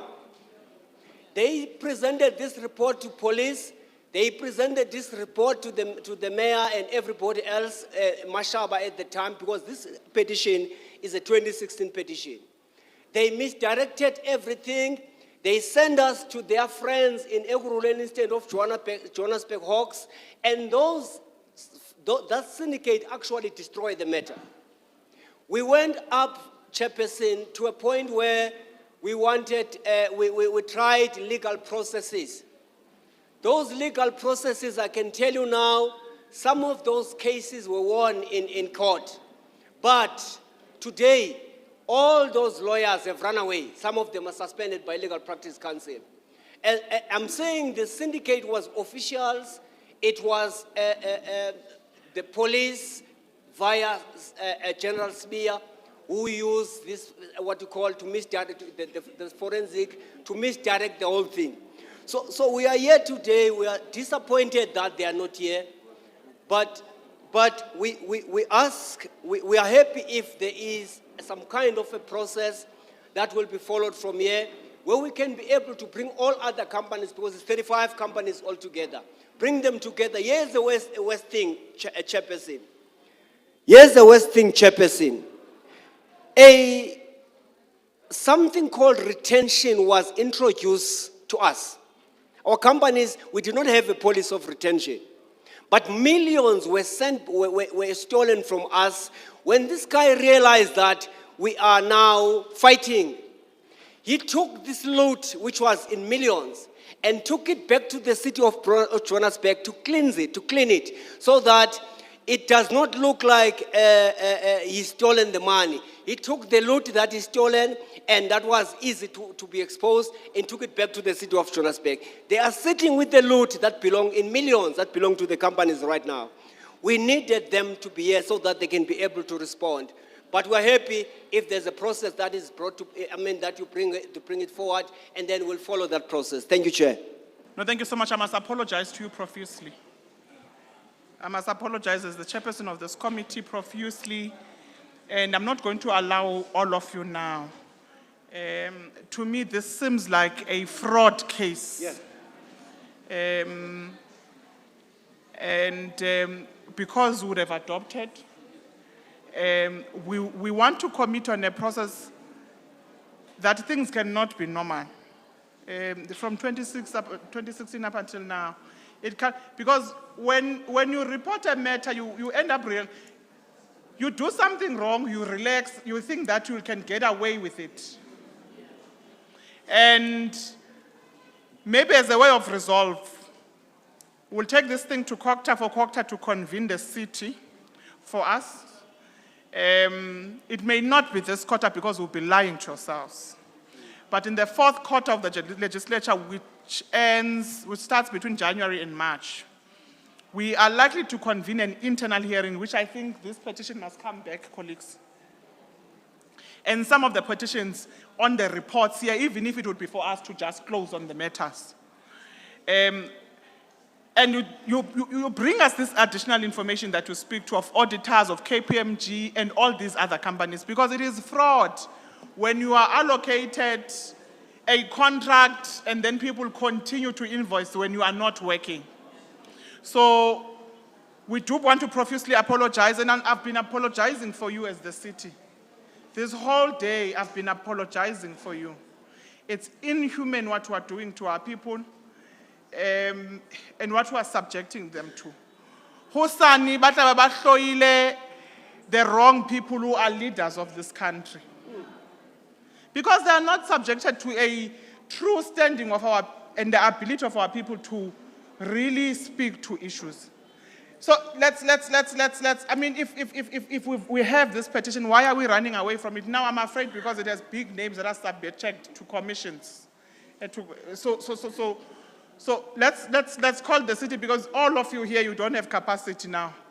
Because this issue is a fraud issue.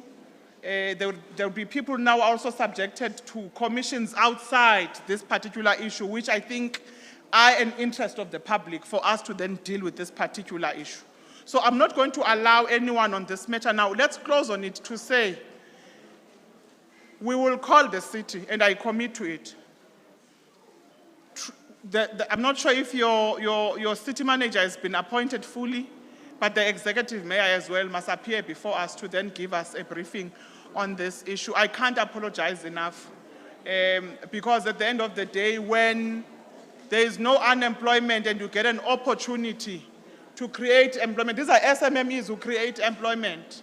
They've got kids and these contracts. Can you imagine, a company invoice $1 million, you are not even aware. And there are tax issues that go with this thing. So the tax implications, you do not know where the money went, but your tax will reflect that that money did go through to your company. So I want to release you. Maybe you can still sit at the back as you are sitting, but it's an issue that I commit, we'll look into it, and will form part of the internal hearing where we'll have the executive mayor together with the MEC for COCTA. So let's start on some of the resolutions that we're speaking to. Note them, because we want the committee as part of the collaborative efforts to then join us in these settings. Thank you so much. I think let's close it in that. Thank you, Chair.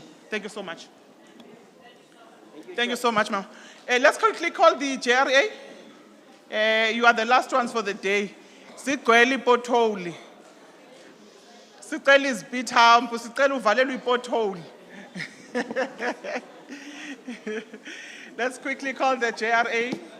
And don't be the petitioners. Thank you, Chair. You just ask them if they've got additional questions. Or maybe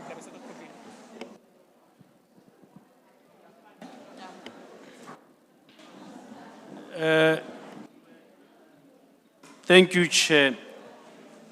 Can I request petitioners from Luthuli with regard to speed humps, as well as the petitioner from White City with regard to speed humps, as well as the other one,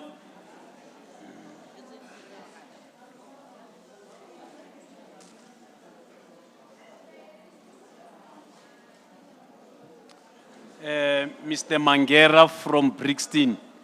request for speed humps.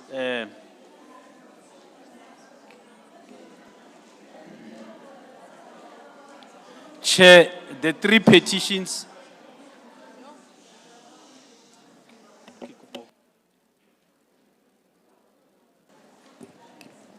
Batho ba baholo, ke kopa re nkeng dijo re ska etsa lerata re kgone ho fetsa ka ba setseng. Ra ikopela. Thank you. Thank you, Chair. I'm just going to place the three petitions on record, Chair. It's request for speed humps Loli, registration number PP22D0323LO, as well as request for street dumps Javavu PP07A/0518LO, as well as request for installation of speed calming measures PP154C1123LO. Chair, the three petitions are centered around the installation of speed humps. And we have city and also officials from JRA who are yet to provide progress reports to that effect. Thank you, Chair.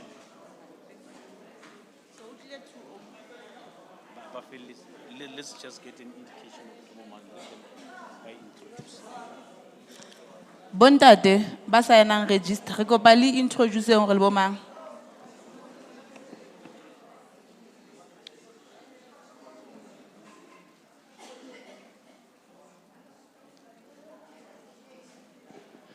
Thank you. My name is Jeffrey Maluleke, for the last petition that was read. Number 10. Petition number 10. Good afternoon. My name is Bongani Luthuli for the petition of Jabavu White City.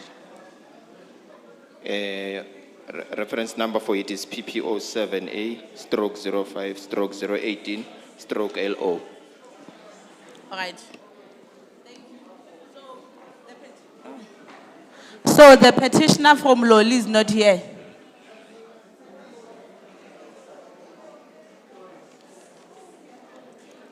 Come on.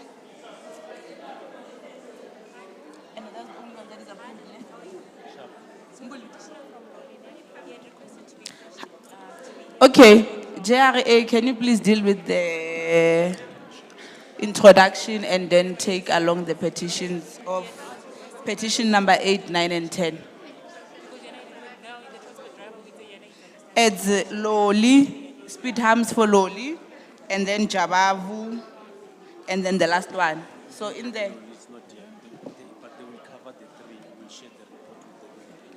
So Loli is not here, but you can present it so that we can share the report with them, or you can just forward the report to us for record's sake.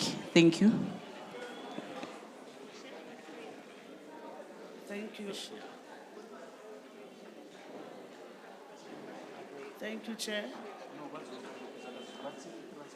Thank you, colleagues. Thank you, Chair. I've got the petitioner for Loli.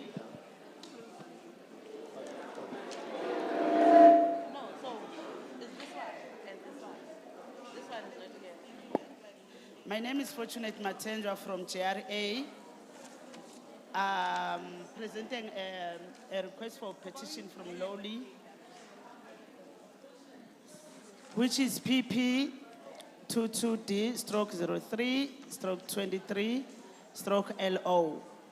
This is a petition for request of traffic calming measures along Malin Crescent, Marcel Kreker Crescent, Makelrek Road, Tuna Road, and Town Road in Lowly Extension 1. Aus Beatrice, nkare ke tla emisa taba ya dijo batho ba rasa jwale. And a re sa kgona ho utlwa di-report. Ke kopa le theoleng lerata re kgone ho utlwa di-report batho ba baholo. Ka kopo hle. Ra ikopela. Thank you. You can continue. This petition, when we received it, it was only last week because we didn't have a record of it prior. So we only received it last week, but we sent it to our traffic engineering department and they were able to conduct an investigation for those streets around Lowly, and I've got a report here, though it is not fully signed because it was only received last week. So the recommendation, I'll just go through the recommendation for the request in Lowly. The recommendation is that the traffic calming intervention in a form of low profile speed humps and raised pedestrian crossing along Michael Road, raised pedestrian crossing and standard speed hump along Tuna Road and standard speed humps along Malin Crescent, as shown in figure 3, it is supported, so there will be intervention, traffic calming measures that will be implemented along those streets. That is according to the report and the recommendation after the traffic engineering has conducted an investigation. So the speed humps are approved for those roads around Lowly. So now it's a matter of submitting the report to our CEO for signature, to the ED for Transport Department, and then to our MMC for the final signature. Okay. All right. Besicela reporting yako usedele ama timeline andit ukuba njengoba se approve izithatha isikhathi esingakanani and what not, and then at least in 7 days ubosiphe yona ke maso ukhulumile nabo sebayisayinile yonke iphelile after 7 days besicela. Okay, thank you. Ungalandelela landelayo.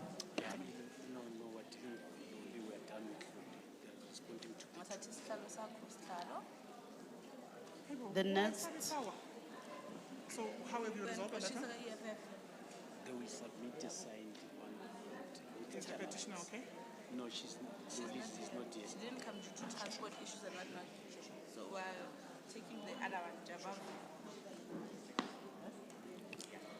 All right, usihlalo sekakhona sesizomuphi isihlalo sakhe. Mara besicela uyenzele yase Jabavu solanka asasetlila. Thank you. Do I go to the next petitions, Chairperson? The next petition, I think the petitioner is here from, is it for Krute and Tumahole in Chabab? Can you understand Sam? Because you are on record, I didn't get your name, I'm sorry. Sihle Hazen. Diayas ba maxekwaza na safuna uyichoose icoca nentonton. Diyacela ba siyenze lonto singangxoli because usisa simuva who's supposed to then give us a report. Yeah, let's allow you, sis. Okay. I do have a report which was submitted to the Speaker's office and then it was forwarded to GRA. It was for request to install traffic calming measures, that is speed humps, along Krute and Tumahole Street in Jabavu. It's a 2018 petition, Chairperson. And my record shows that the petition was attended to. There were 5 speed humps installed, according to the petition. 2 speed humps were installed in Krute and 3 speed humps were installed in Tumahole in Jabavu. I've got the closure report here. Yes. So my record shows that the petition was closed because it was implemented. And I've got a closure form here signed by. Okay, let's check with the petitioner. Okay, I'll tell you now Okay, let's check with Mr. The ward Munguni. councillor who signed the petition was in Ntombizo Ngumalo in 2018. Okay. Babu Munguni. Mdluli. Babu Mdluli. Umasipala uthi waye wazifaka i-speed humps as per your request, and there is then the signature councillor. Sifuna uqonda ba kuyinyani nyanda nyani. His signature was to confirm that his speed humps have been Yes. done. Yes. Okay. Thanks very much, Chair. The speed humps that the official is talking about, Itumahole, yes, they were the party cruiser was not attended. The cruiser was not attended. And to my surprise, Chair, unfortunately is that I wanted to brought the acknowledgement letter from the legislature with me that I received the first time that my petition was submitted to legislature. It were two references, which was the pavement and the humps. But I see only one AMA humps, the pavement one, angiboni labaifagile. However, in answering you, Tumahule is attended, Krutze was not attended. And the walk path, which is pavement, is also not attended. Thanks. All right. Sister, do you want to respond? Okay. Or would you want to do an oversight? Yes. Oh, yeah, because, Sometimes yeah. it happens that the street is very, very long. Yeah, sometimes the street, if a street is very, very long, maybe part of the street was the way speed humps that were installed, and the part of the street, there were not speed humps. So maybe my brother here is speaking to that part of street where speed humps were not installed. So I wanted to check, was there that part of this, the petition that was submitted? They are indicating that it would have been part. Yeah. But the extension of the petition would have been around the paving as well. So they would have been on the request and including of Tumahole. Yes. And they are indicating that there was no installation of those speed humps. Oh, thanks very much, Chair. Tumahole joins Krutze. Oh, okay. Tumahule joins Krutze. Hence, I'm saying that Tumahule was attended. The joint of Krutze was not attended. I'm not sure if I'm making sense. Like, as the street, curve, just around the curve is the Krutze, which is the same as the same petition for Tumahule and Krutze. They share one reference. Yes.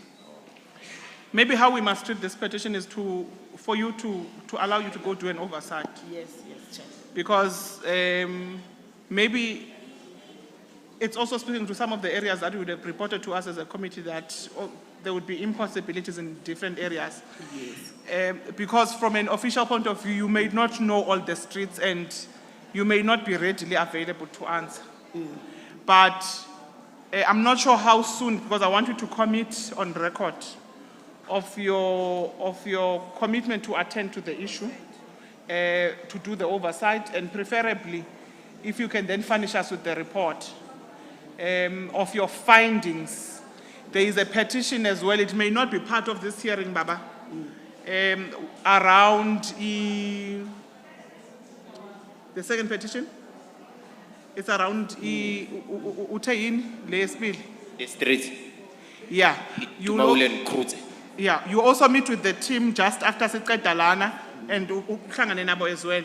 But facilitate ukuthi babe banikeza, because I know if this one arrived, that as well would have been sent. So obviously for the purposes of this hearing, we would have singled this one, and it's an oversight as well on our side. We'll look into it, and the team will look into it, and then benze show ukuthi bayanihlanganisa, you do an oversight. So I want you to commit on record on your ability to do the oversight, and when we can then get a report of your findings on the oversight and the information that we provide on the new petition as well. Okay, through you, Chair. I think 7 days will be enough, because it's only one street that's in question. So we can do that within 7 days. We'll do an oversight, and then I'll communicate with my brother. Yes, let's please get in number kababa such that when we do an oversight ningayenzi nodwa akwazi unibonisa nani nikwazi uthetha naye if there are possibilities and impossibilities. Baba Luthuli, siyabulela kakhulu tatam. 7 days, they will then be in contact now. Ubaniki number yakho uyithathe neyabo. kumnandi xa uthathe yona umuntu osiniya njengo-fortunate kwenzela uba-fortunate xa engasebenzi ukwazi uba usixelele. So let's allow you maybe just inputs as you close sikwazi uvala on your petition. Yeah. Just to confirm, Chair, before I remove, I just want to confirm, Nomam Guti, the 1A walk path, did they receive or not? Which one? Because I'm saying I've submitted two of them, which is the street humps and the walk path. Did they receive that one? Because I see the focus is on no. Yeah, I'm saying our team may have that on record. Okay. Mbulayendi it as well electronically. They confirm that is indeed a petition on our records.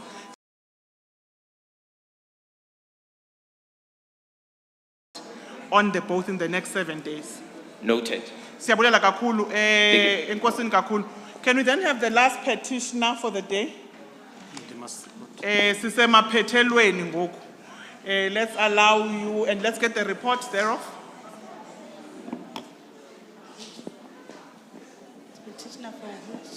Ndiyanicela bahlali sinyamezelane sisekugqibeleni noko ngoku. I-petition yokugqibela lena. Ndiyanicela into abantwana sinyamezela. Usisifortunate akanazwe lifana nelame linamandla. Uthethele ezantsi anizomva mhlambi nanizitato zenu niyafuna uzazi ba zilungiswa ngoluphi uhlobo. May I know the last petition? May I know the last petition that we have? 154. Number 10. The request for installation of spilled coming measures, 154, 11, 23. Is that? Where is this? When I was born in Jengamwe. A deep kloof. But it's a deep kloof, fortunate. Deep Kloof. Is that Deep Kloof, ne? Imink and Kokwana. The GP 127/10/23. Yes, corner of Imink and For Imink and Patrick. Kokwana. Corner of Imink and Patrick. Imink and Patrick.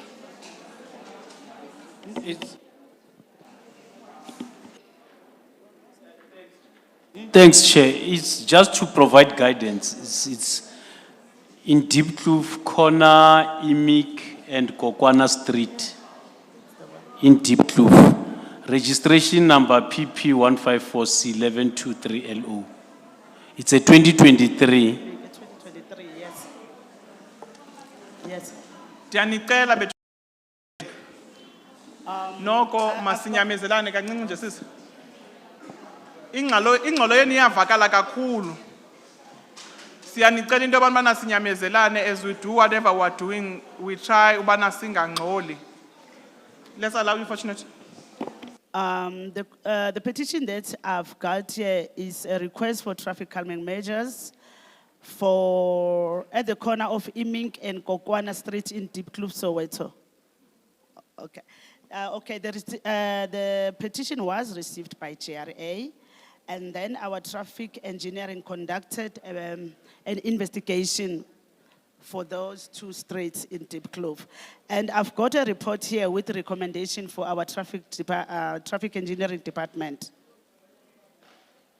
Ndizawucela uba kuyekwe ke ngoku kwenziwa le nto yenziwayo because animamelangu sisi. The recommendation. Mama, ndiyacela into abantwana sime kancinci ngale process uyenzayo. The recommendations on the report is that this petition, it is not advisable for speed humps on roads with grade greater than 6% due to negative drainage implications on heavy vehicles and danger to motorists descending on the speed humps at an unsafe angle.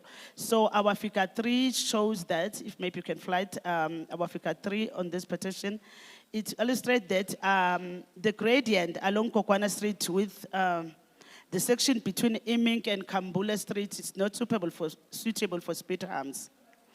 But there are speed humps that are already installed along Kokwana Street. Along Kokwana Street between Kambule and Krizani Road. Then Imink Road, it's a class 3 arterial road. So if it's a class 3 arterial road, speed humps are not suitable. So they can install another traffic measures, maybe a rumble strips or another calming measures, but for speed humps specifically, it's not suitable for a class 3 arterial road. That is Imink Road. Okay, can I just check maybe before you come in? Those alternative measures from 2023 to date, what are we looking at? Because, I mean, in terms of your work, from an engineering point of view, if there are things that can be done, you would then have alternative measures. Yes. What are those alternative measures? And what are we looking at in terms of your proposal thereof? I know that the budget issues and IDP issues and all that, but this is a 2023 petition. Okay. The other alternative measure here is for enforcement, like the JMPD. It's enforcement as an important tool to conduct like traffic enforcement along that street if it's a class 3 arterial road. If they can't implement like a normal speed hump, then a JMPD can be dispatched to conduct.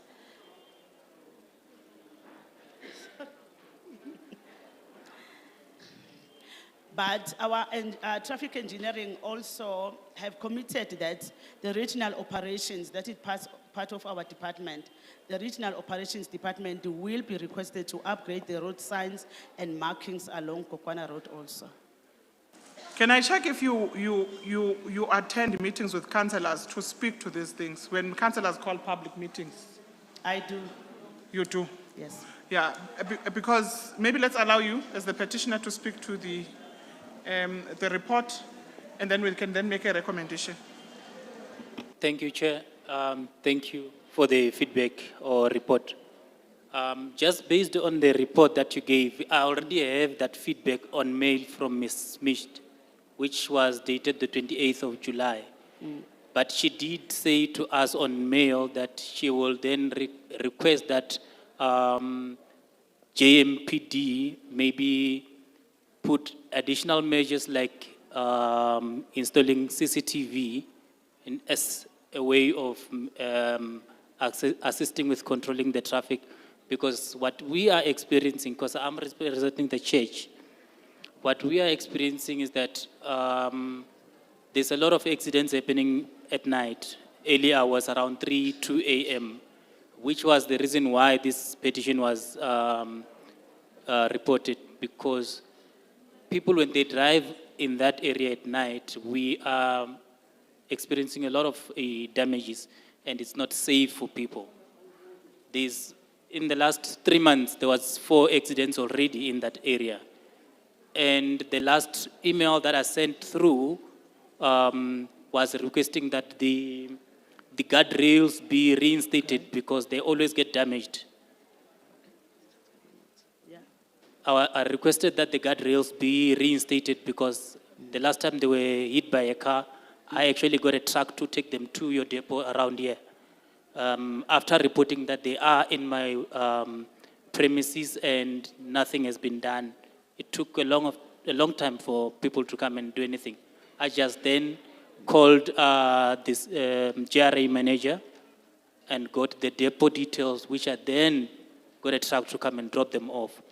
But the issue that we are seeing is that the speed calming measures that could be implemented, like cameras, they might not help at all, but if we could also look at maintenance as well, because the last time that Imink Road received...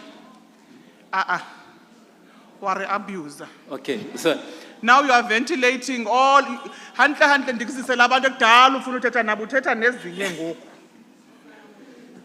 The reality is that in terms of the speed humps have been implemented in different areas, but only in one area, and they are raising the technical issues around their inability. Yes. And I would have then said to Fortunate, what are other interventions and she has spoken to those interventions. But those interventions have a finance implication, which is what she's speaking to. We have an appreciation. I call wrong lento yenzayo nto nje. Uyaphuma emgceni ngoba le besikubizele yona. I think there is a report on it. That's why we're sitting in Ambi, because you can also still speak to them on some of what you are proposing. For example, the issue of cameras and the CCTV are outside the scope of the City of Johannesburg. Maybe you can ask through your community safety and eGov, or on a collaborative method, because those CCTV are not only for accidents, they're also for crime fighting initiatives in different areas, and there are hotspots that are identified for that. Yes. So I'm going to give you a minute to do your closing remarks on this issue, because there is work that is being done, but there is also a commitment to go look into the matter and other different alternatives, and the possibility of you guys applying it in this implementing it in this financial year. And if it can't be implemented in this financial year, in your report you will then indicate to us when can it be implemented. But I want to allow you, because yabona ngoku ndifuna ze ukuthi xa kuphunywa ungabayeki ubaxele yonke lento ubaxelela yona. Tina would have done justice with the petition itself. Thank you. I think the rest I can then speak to them directly to finish everything. Ntate John, ke a leboga haholo. Thank you. Thank you so much. We are done. Let me take this opportunity to thank the team for taking us through, and the petitioners. I am going to request the councillor who is part of the committee at the City of Johannesburg, akwazi usibulela kuba besilapha, and then I will then officially close the meeting after her. Thank you very much, Chairperson. Bahlali, for the last time, sithanda ukunibonga kakhulu ukuthi nibe khona, nibe patient, the way ningakhona nisiphathe kahle, sibonga kakhulu. Maybe councillor Nkosi yami ndoyika ubethwa xa ndiphuma ndilibele. Bentenza unothi abantu ababini ngapha na one pha before siyivale. Ndiyacela ke into yobana ze niyazi babe ndithe babini. Xa ndingakunothanga ungacinga fana uba ndiyakucaphukela. I'm going to just note to the side, one outside. Lo ungaphandle uzawuvela azophakamisa isandla apha. Okanye the team will assist me to identify. Nanku exhumile umama ngokuqala. Mama iza ngaphambili. Umama ngokuqala lo weskipa esi-pink. Mama weskipa esi-pink. Yeah. Lo. Yeah, usisi lo. Uzaba ngokuqala. Ndiyacela into bana. Ndiyayazi into bana. Mhlawumbe inkonzo zikarhulumente azizi ne-legislature izi kunixesha elininzi. Singafuna uyi-extenda to 10 minutes and akukho possible. Lo mbuzo ungawubuza pha ngaphakathi on record nalo mbuzo uzawubuza kumphandle xa siphinde sadibana uyafana. I will note them the same way. So ndiyacela into bana sivumelane ukubana ndizawuthatha ezandla besivumelene izingasilwisi. Tata ndikunothile ungunumber 1 kweli cala. Ndicela uzojoyina usisi ngapha. Ndizayibhalansa ndizawupha umuntu ongutata nomuntu ongumama. Umama we-t-shirt iblouse emnyama, wesandla ecala komama onxiba into epepula. Andiboni. Ngibiza kuma. Ya ndicela abantu babini baze ngapha kwenzela into inani lingonakali. Sigqibile ngapha tata. Ndinote abantu abakweli cala ngoku. Anisuki phandle mosinina bame apho. Sisusuka phandle wena. Lo ndizawuza kuwe xa ndiphuma apha. Wena ndiza kunika mna. Ndizawuza kuwe kakuhle. Mandikuphe mama. Uzaba ngunumber 1 apha. Notata one t-shirt eblue pha. Our team ayindima ngandodwa. baninzi ngaphandle kwaba bangazi-introducanga. Naxa siphuma apha phandle nisikrwece, andikonqeni kuyikhupha inamba yam, nto nje ningandi WhatsApp inasebusuku. And I always say WhatsApp at least ndiyakwazi into yobana ndiwuphendule ndikuthumele kulo mntu ufuna sikuse kuye. Ndiyanicela ke abantu ndibanothileyo apha mamam uzaba ngowokuqala kwenzela ungami ixesha elide ndicela uzoma apha. And then tata we t-shirt blue pha eqala kosisi onxiba t-shirt blue, you are number 2 from this side. So mandivumele umama kuqala kwenzela umama angami ixesha elide. Ndicela mama xa uthetha usixelele into yobana ungubani usuka phi.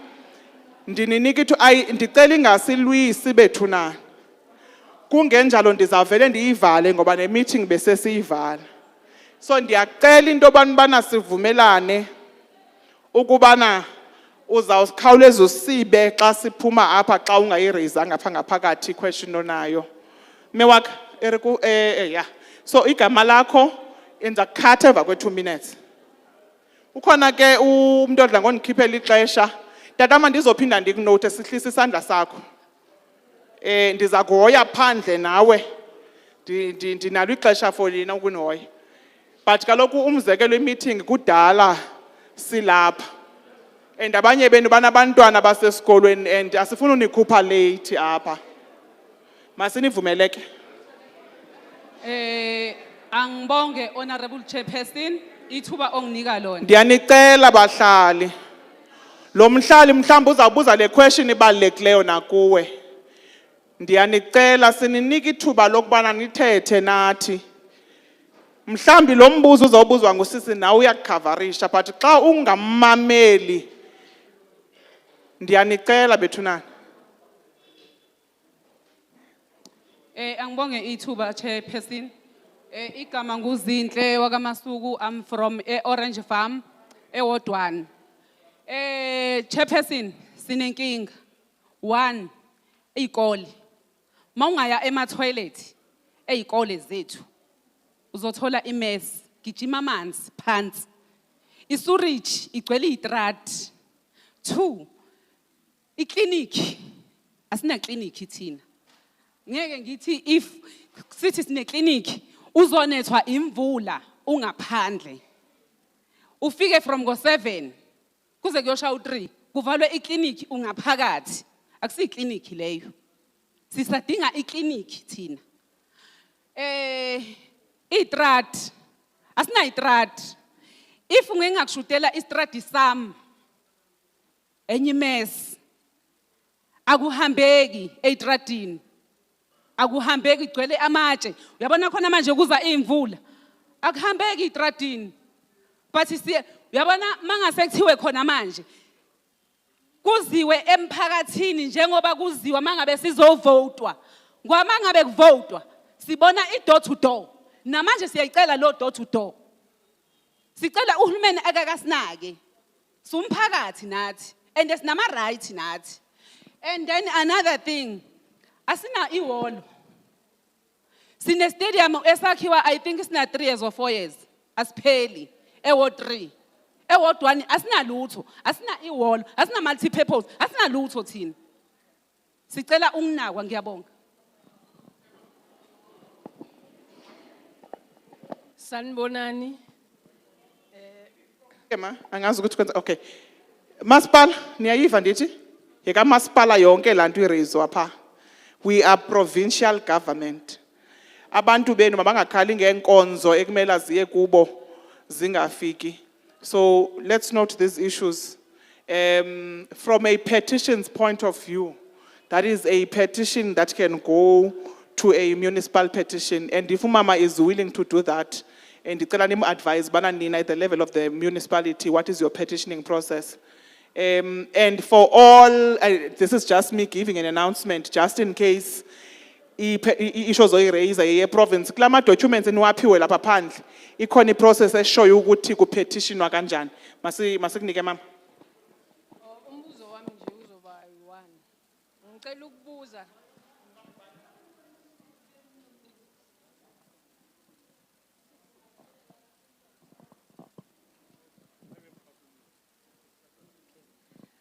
umbuzo wami uthi umbuzo wami uthi C form no B form. Okay, ngangibambe. C form no B form baphambana kanjani because ngizwe ubhudi lapha esho ethi kuno B form no C form ukuthi zidivide kanjani. Umbuzo wami lowo. Ngiyabonga. Apha phandle kule tafile yokugqibela kukho abantu base human settlements mamam. Ndifuna ungabi sahlala phansi mme. Apha ngaphandle kukho itafile yabantu base human settlements. Ngicela nimdirect umama yekhona. Owubuza C form no B form uthetha ukuthini? Baba? Thank you, Chairperson. Chairperson, you mentioned how you will call the current executive mayor and city manager. Is it possible, because if we want to do justice to the issue of Josie at work, that issue started, got the political term at 2011 to 2016, and then to 2016 to 2017, where it was actually disbanded. Now, and I'm saying this because I was part of council, so I know from the beginning and till when it was disbanded. Is it possible? Because if we want to do justice, we must go to the bottom of the issue and make sure that issue we closed. Is it possible for you to call the two implicated executive mayors, which is Ntate Pakstau and Ntate Herman Mashaba, and the implicated city manager, former city manager, who's Trevor Fowl? Because once we bring those three, then we will be able to close this issue. And I'm raising this because it was reported, it was raised in council during that term of 2011-2016, and it was raised again in council and reported to Herman Mashab. So both of these executive mayors, these issues was reported to them, but they did nothing. Thank you. So much. We'll get a legal opinion on our capacity as the committee to request those executive mayors to appear. We'll get a legal opinion because we don't want to legally implicate and commit on issues that we would not be able to send. But we'll definitely advise you. At least in their quas, I think we'll advise you. Sharp, sharp.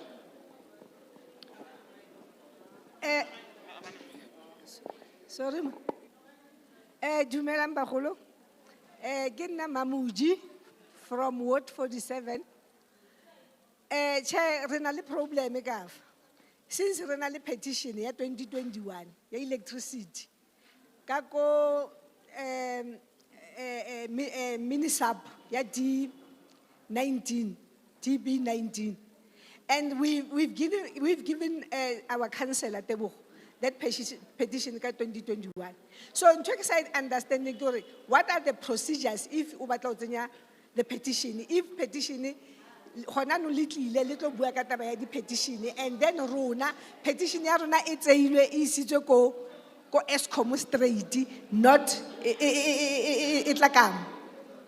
So I want to understand gore kante the procedure ya di petition e tsamaya jwang.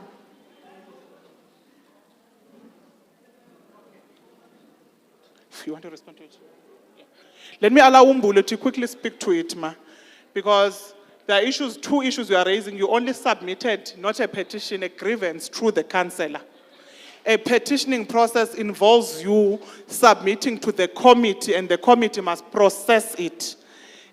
So we'll advise you now what to then do in terms of the process of the municipality, and if it were, because it is not a provincial petition, what we would then do. Even you can just take us in a minute. No, thanks, Chair.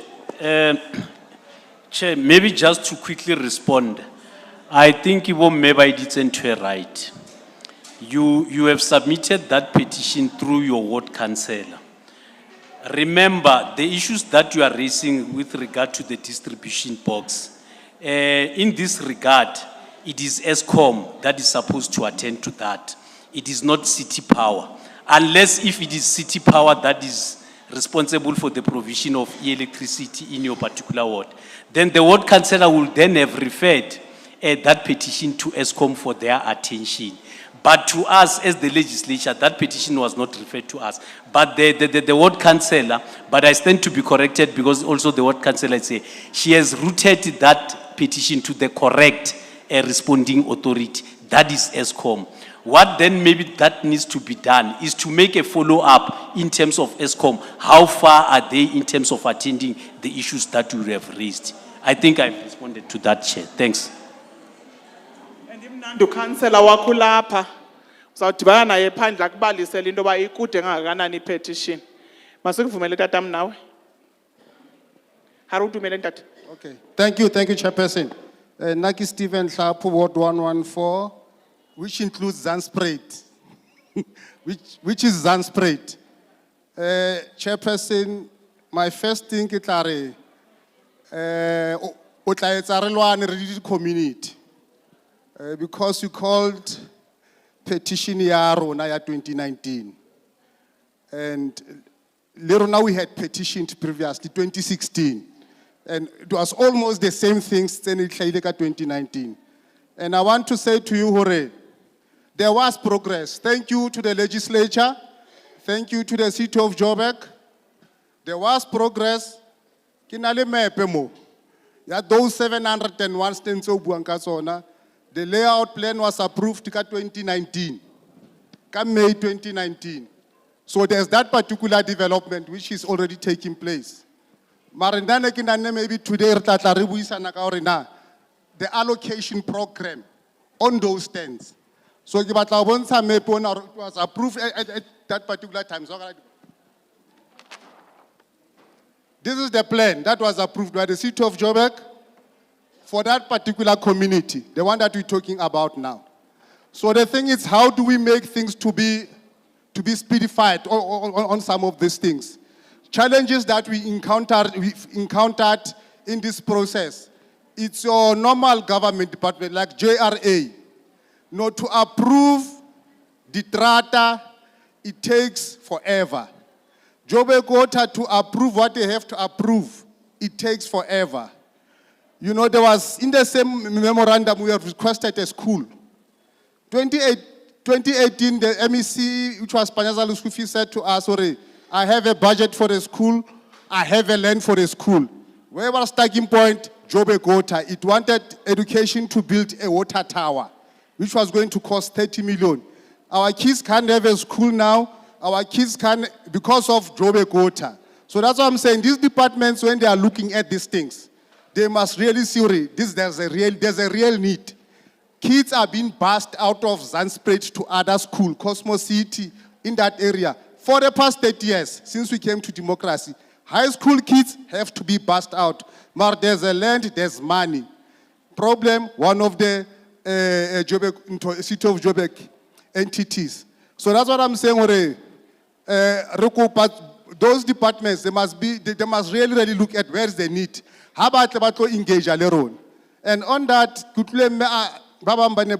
now what I learned, process legislature, get a closure form. Get a closure form, officially, fella. I need a closure form which states oriento.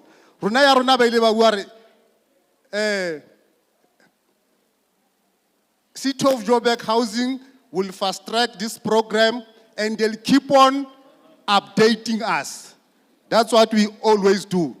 We always go to them. They are not here, but there's a very big thing happening. Legislature now speedify allocation process. Thank you. I was scared we are abused. Marage, kaba mutu sikhulumela nokusikhulumela ukuthi le process yethu iyasebenza ukuthi nje sometimes if umuntu ekhulunywa naye so just in a minute because ngi-interjecte usuvala sekela sihlalo nemvula seyiyasinetha ngoku ndiyacela into bana uvale quickly. Siyabonga kakhulu Chairperson, to the provincial legislature, to everyone ofikile COJ petition ngiyabonga kakhulu ukansela ukuthi usivulele amasango akhe wasingenisa usezoqedela ke ukubonga nala ngingakabongi khona ngiyabonga. Much councillor we've agreed on a process mama asizokuvumela awunothwanga uyenzi lento yenzayo awusuki pha unganothwanga.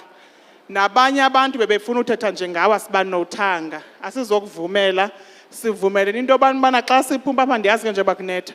Uba kukho into engxamisekileyo, you can quickly meet us as we leave outside. Not only me as the chair, other committee members and the support staff. Impendulo endiza kunika yona ifana ngqo nale uzayifumana konye umuntu. So ndiyacela into yobana sihloniphe the processes of the legislature.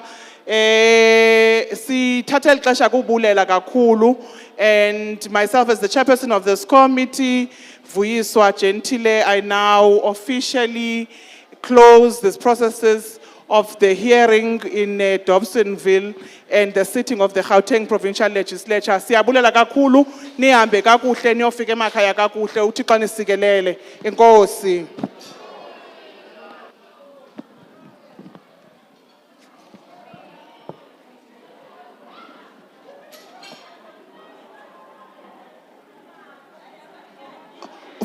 Okubalulekileyo le ncwadi inazo zonke i-details and xa ufuna upetitiona njani.